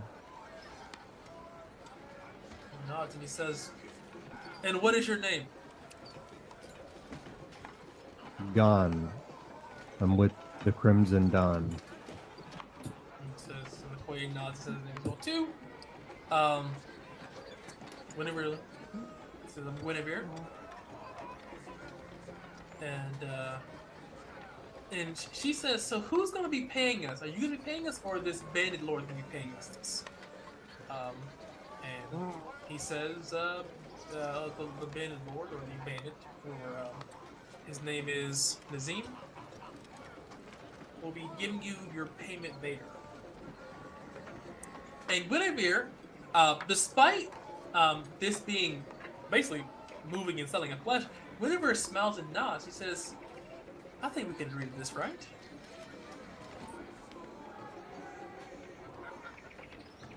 And she Also, smiles ear to ear. do you have any spare rooms as I activate? I think it's my expert ability. Mhm. You have any So- spare rooms we can use? He looks and says, if you accept, I think I can put you up. We may not be using it. We have our own ship, but you never know when it may be a good idea to. He says this. He looks at you. He says, I can put you up here. You're not really an associate, but leave a good faith. You have a kinsman here with you. He turns to Okoye and he says, if he puts this on his ancestors, and he puts his ancestors' life on it, he has a spirit and the vengeance on it, then what's a couple of days, especially he makes so much money off this. And Guinevere smiles and says, I agree. You'll make a bargain. Now about that drink, he clicks the coins again on the. He says, okay, the room's free, but the beer isn't. Are you looking for a draw? He's looking for not a draw. He says, Beer would be nice. It's. there's no beer. He says we have spiced wine, rum, and liqueur. Beers for you damn Westerners and Northerners. Oh, Rum is fine. we have several flavors here. We have banana, coconut, spiced, apple, date. Any particular flavor here? What is the strongest? He looks at you and he says, I'll get you pomegranate. And he goes in his back and he gives you a pretty nice little, nice, I would say this is maybe a 3 It's shot. got fruit in a No, it's a little pineapple umbrellas on the drink. It's a nice triple shot of pomegranate rum. It's good. And he says, that'll be 15 copper pieces. 15 copper. It's expensive. Good stuff. Your room is free, so yeah. Salute. He'll knock it back. All right, Harry, We'll Harry, wait, and I'll be in touch. And just slides out of there after taking stuff. Harry, do you get a beverage as well? No, I'm gonna drink with my lady on the boat. Okay. Koye knocks one back, and he also. Not at these prices. We got a pregame at the crib. So we Yeah, cut boy. now to Koa, as you are getting goods to purchase. So you're going to the bazaar, I assume. No, I went back to the boat Yes. so I could gather some stuff off the boat. I'm actually going to grab Jesus and Juan to come with me. And I am grabbing all 5 of the 1 quality brigadine, the 5 swords, the heads off of the 3 spears, the iron heads off the 3 spears that we have. And I'm heading to the blacksmith. You All right, like should you go to bring the, the merchant lady with you. Diana Nope. is. Nope. Yeah, he don't trust her. Nope. He don't trust her. So you go there, of course, and you go to the guild. So unlike in Zedra, in most major cities, this is handled by a guild. So you go there, and it is this in this sandstone buildings. I forgot to say, all the buildings are made out of sandstone. Not all. Yep. There's the sandstone building here. Inside, you see a massive collection of anvils and workers, and you see, kids running around just handing people tools, just straight up just here. You see people yelling out, "It's too fucking hot! You're gonna bend it!" Yelling out and things like that. And as soon as you enter, they look at you and it's like, they point you to the master blacksmith, and he is a southerner as well too. And I don't have a name for him, so I like to ask you to give me an Arabian, Arabian, Sudanese, or African name, whatever. All right. He looks at you all and he says, "The fuck are you doing here?" I've actually come to see. I'm sorry. I should introduce myself first. My name is Koa, and sir, if I could, what is your name? Amasakwame. Amasakwame. Okay. Amasakwame. I'm actually a blacksmith myself, and what I was actually ain't no non-southerner can work steel. All you guys do with that damn shitty ass metal wood you guys call iron bark. You guys can't I can work that too, but I'm not sure how widely traveled you are, but I've studied under a master blacksmith for a little while as well. Not sure if you know of anybody in Zedra, Akpan. He's southerner too, so yeah. He looks and he says, "He's shit." It might. He looks at you. He looks at you and he continues and he says, "He got sent off to that shitty depot because he can only shape iron really well. Bronze, not so good." But he has taught me a little bit, and so actually, what I was here for, I was wondering. So you're shit too? It might be the case, but what I'm actually here for is I was wondering, would you allow me to use the forge and work on my craft a little bit on my own? I have a few things that I'm trying to do that I've started thinking about. Bro, let me show you something. Come here. That Octane can't shit. You're telling me you're a blacksmith? I am. Well, and you look like tried. You're like about to. You look like a model. Okay. He says, "Come on, follow me. Come on." All right. He says, your Fabio looking ass. Yeah. He says, "Come here. All right. This is an anvil. There are many like it. This one is mine. Okay. Now, every apprentice. That's something specific. Do you know how to talk to an anvil? Did he show you that? He did not show you how to talk to He did not show me that. I kind of give him a look like, the fuck is this man talking about? Give him the side eye. He says, "Now listen here. Now Anvil's the sweet lady, but she's firm, right? She doesn't give a lot. Now you want to make sure she's smooth before you start every morning. Feel the surface check for any imperfections, any cracks. This is firm. Rub it. Hold it close. This is your money maker. You should love your anvil more than your wife. Alright?" Good thing is I don't have a wife, so that's pretty easy to do. And he says, "Now you want to pull it close. You gotta talk to it. Whisper sweet nothings to it. She gives and she takes. Those that don't talk to their anvils don't last as long. And that I'm assured. Now show me what you can do. Now this is mine. I'm gonna lend her to you. But I want her back." Bring her home before 10. Yeah. And he motions for you to speak to the anvil. I will. He'll step up and sort of, he'll do what is somewhat sitting in the back of his head. Like he'll start thinking of it like what he would do with as what he would have done when he's woodworking, as far as like looking into a tree to see the shape of grain lines and things for what's going to be the best board. He'll kind of think of that and then start kind of caressing the tail end of it, the rounded end, feeling the flat. Get in there.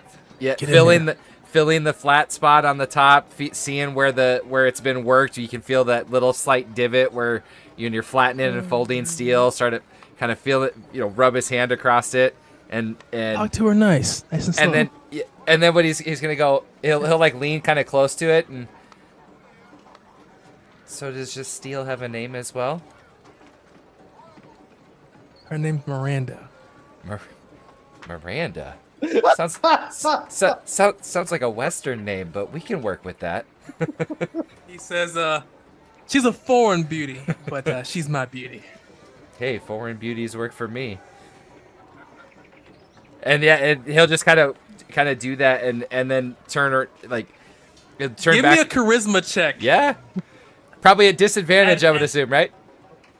Yeah, because Yeah, I don't know what the fuck I'm doing when it comes to that shit. So it's southern flavor to it. Give me a charisma check here. 14. Yeah. And he walks behind you and says, and he literally walks behind you. Why does Kwame look like Usher in every fucking movie video? He's just shirtless for no reason. Yeah, he's like, dude.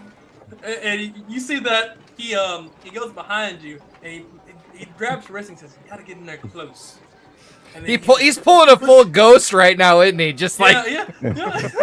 You got to give it a tap. It's all in the hips. And then he pushes you aside and says, "Listen, I'll show you what I do here." And then he grabs each side of the anvil like this, and he pulls it in close. And he says, "Listen, gotta rub her down. Listen, you must bond with the anvil. You must speak to this as if you speak to your ancestors.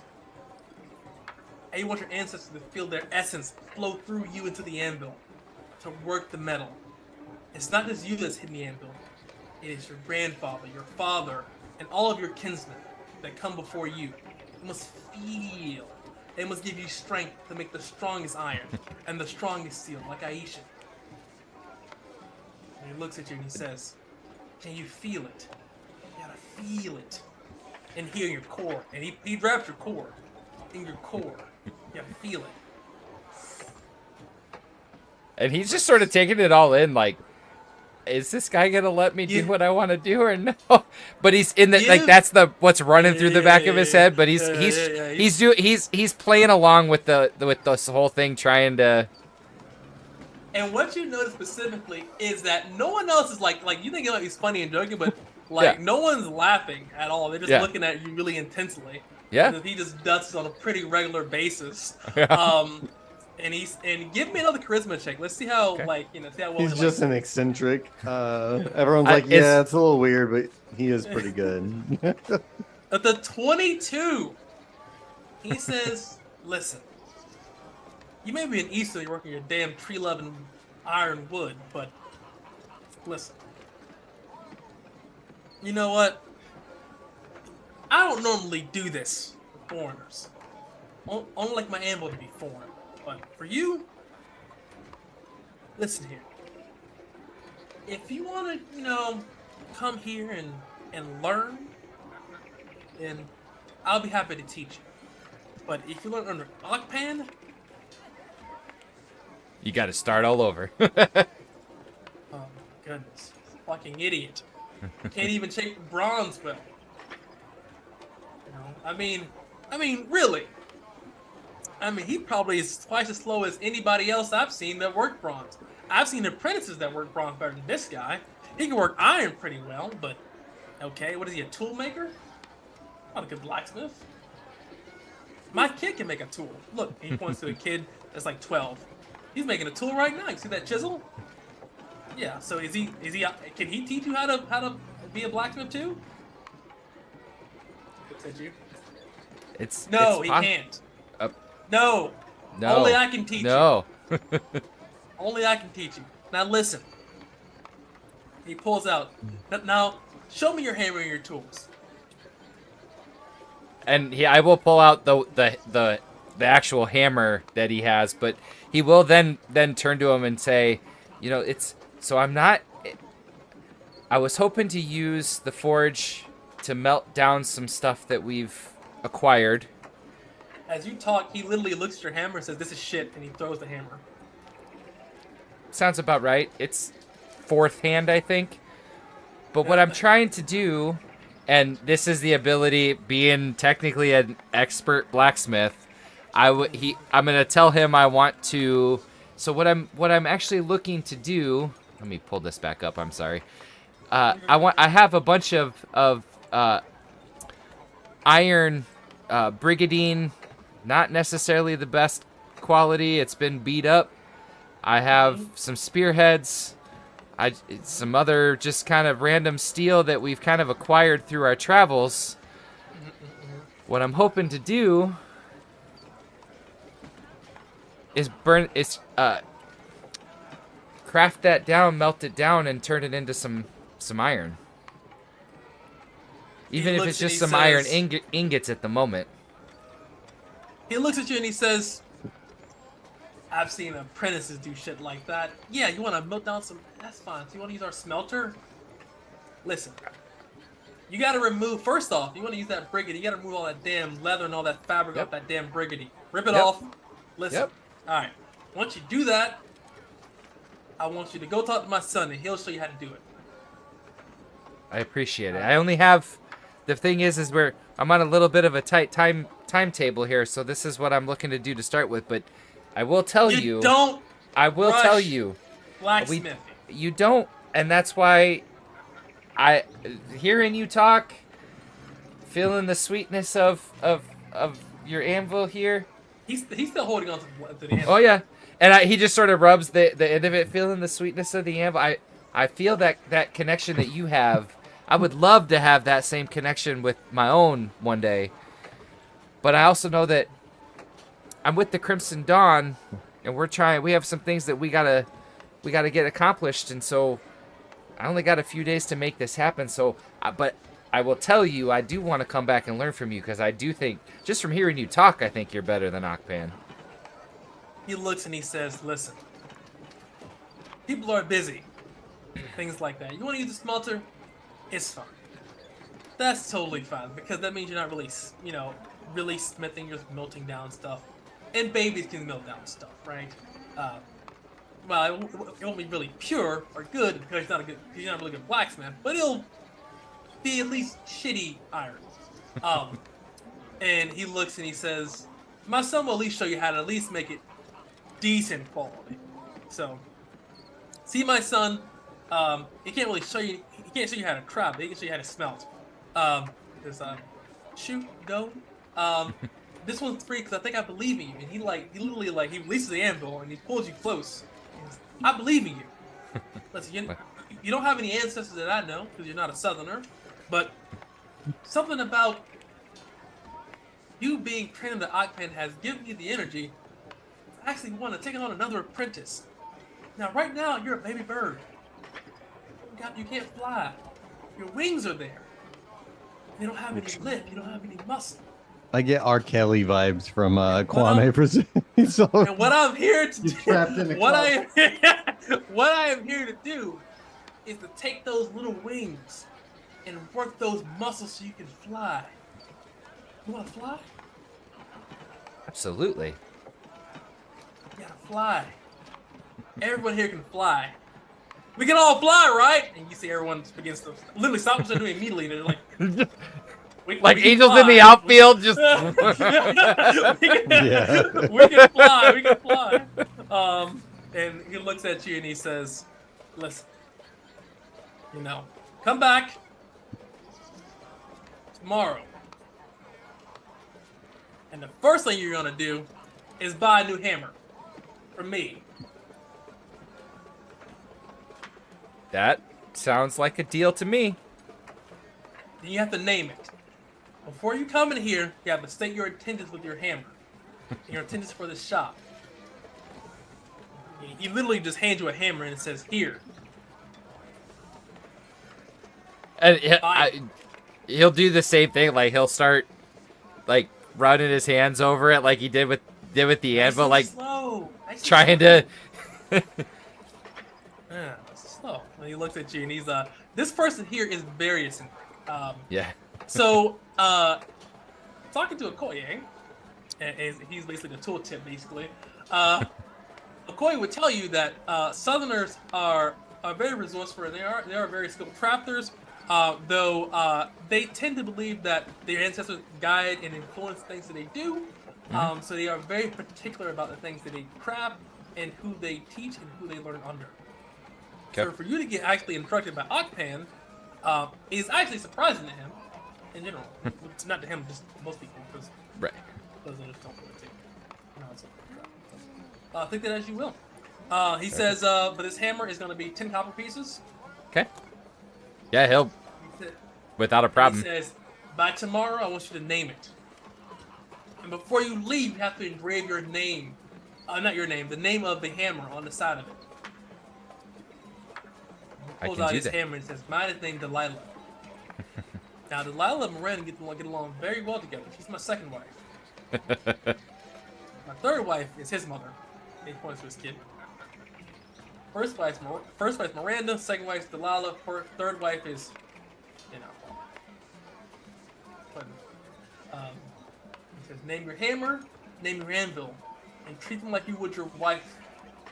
They give life. They allow you to make food and take care of your family.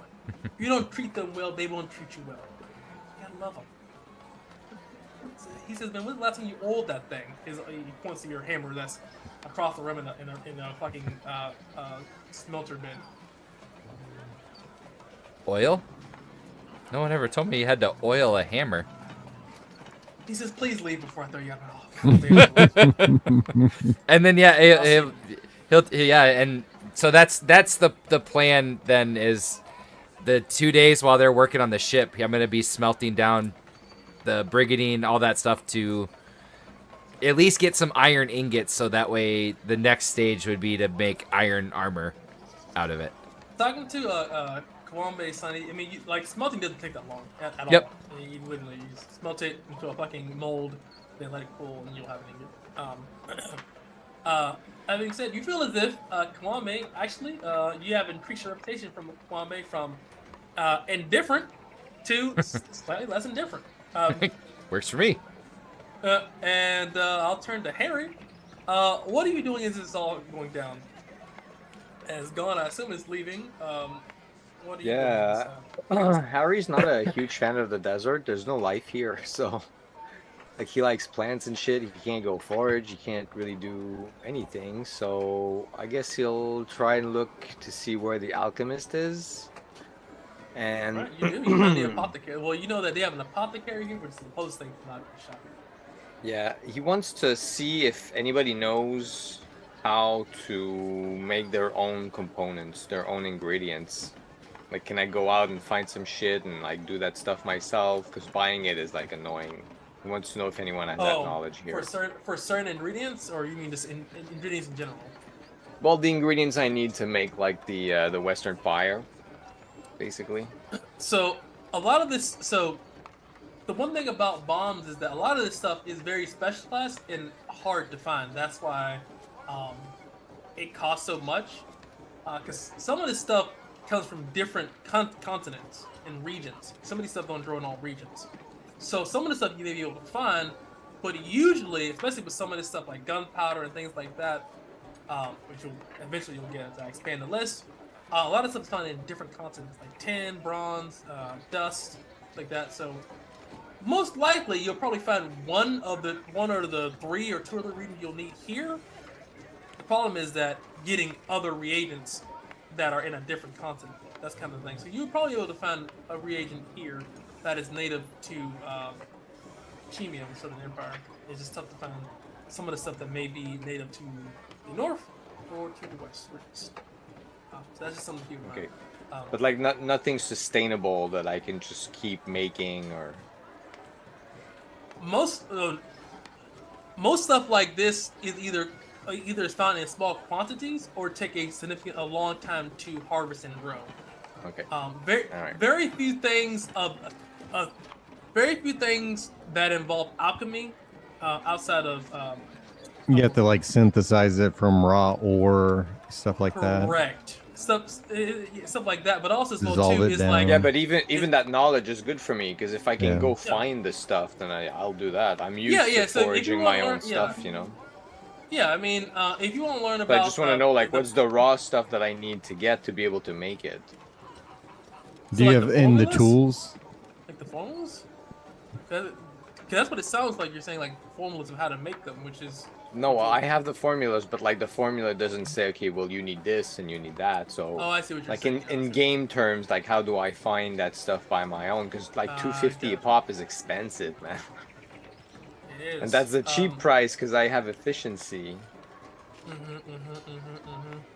So like if I can cut that price by like making my own whatever reagent or because I can grow that or So this is well 2 years. So I will say this.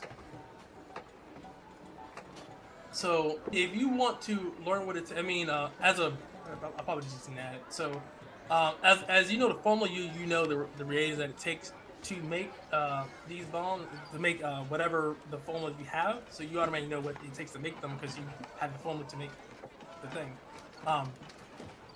The thing is that a lot of this stuff, to God's point, is synthesized, especially for alchemy. A lot That's of what this he's stuff saying is like, can he get ammonia from guano and sulfur Yeah. out of whatever? So if you, yeah, yeah, it's that yes. The problem is that learning that is in the thing, right? So if you like to do that, that'll take you just.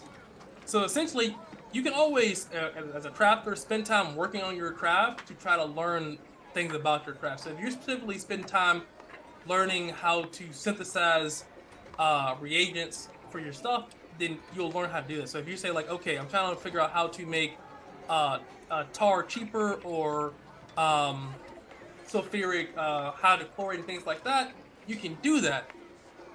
You'll just take time to do that. Those things are just not easy to learn. It just takes time. That it's really a cost to that. Is just outside of getting the initial stuff to study. So if you go to a shop or take apart one of your bombs, you can study that and try to basically reverse engineer things. You just need the supplies and how to do that. I mean, not supplies, the tools. So it's not like trying to basically reverse engineer reagents. You can totally do that. It just takes time. So I would say, depending on the formula, I would say it probably would take double the. So whatever the formula number is, it'll take pretty much double that in weeks for you to learn how to at least how to synthesize the reagents. Some of them may be cheaper, some of them may not be. It just all depends. And I will give you a full list of that by next week, especially the formulas in here. All right. Well, it'll take 6 weeks, so I think we have time. Hey, so and that's pretty much you basically reverse engineering Western Fire and see, because it's not just like it's not. I get what you're saying. Now. It's not just also just like the official ones, but usually in alchemy, and same thing with medicine, you can substitute very similar reagents to have a similar effect. So you should be able to use different reagents that work in a similar way to provide the same effect. That's the science. So yeah, Awesome. makes sense to me. So I assume you're starting on that. If you're trying to find a more cost-effective way to make Western Fire, because the standard stock fair way probably isn't the most efficient. It's probably just the most stable. That's usually how that works. Well, it's probably just not many people can do it, so they can charge whatever the hell they want. This is also true too, but usually that's probably most of it. Honestly, you're right.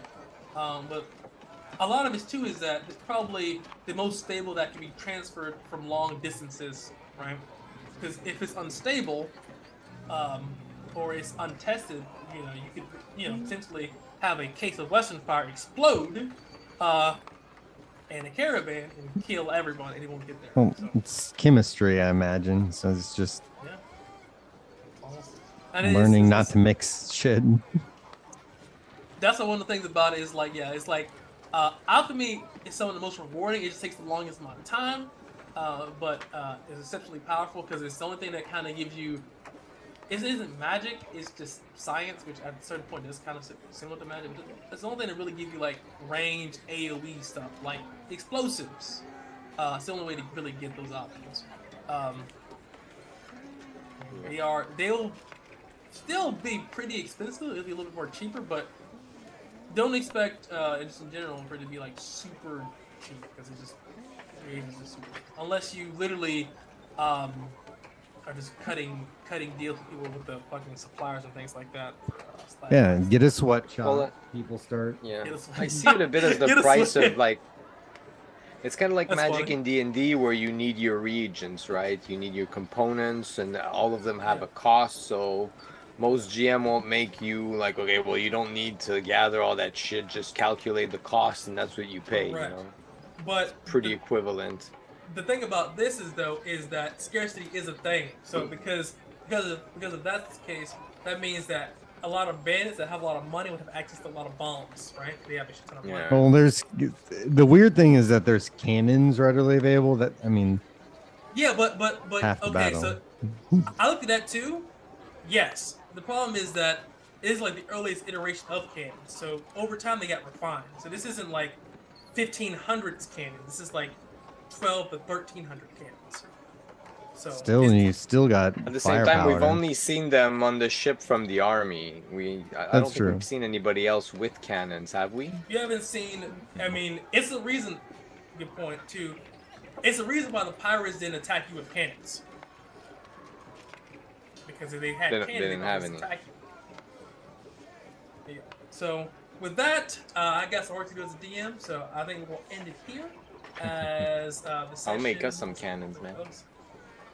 So, if you appreciate it and like, come to subscribe, we appreciate you all. Thank you for listening and watching. Thank you, and we'll see you in the next one. Same time, same place, and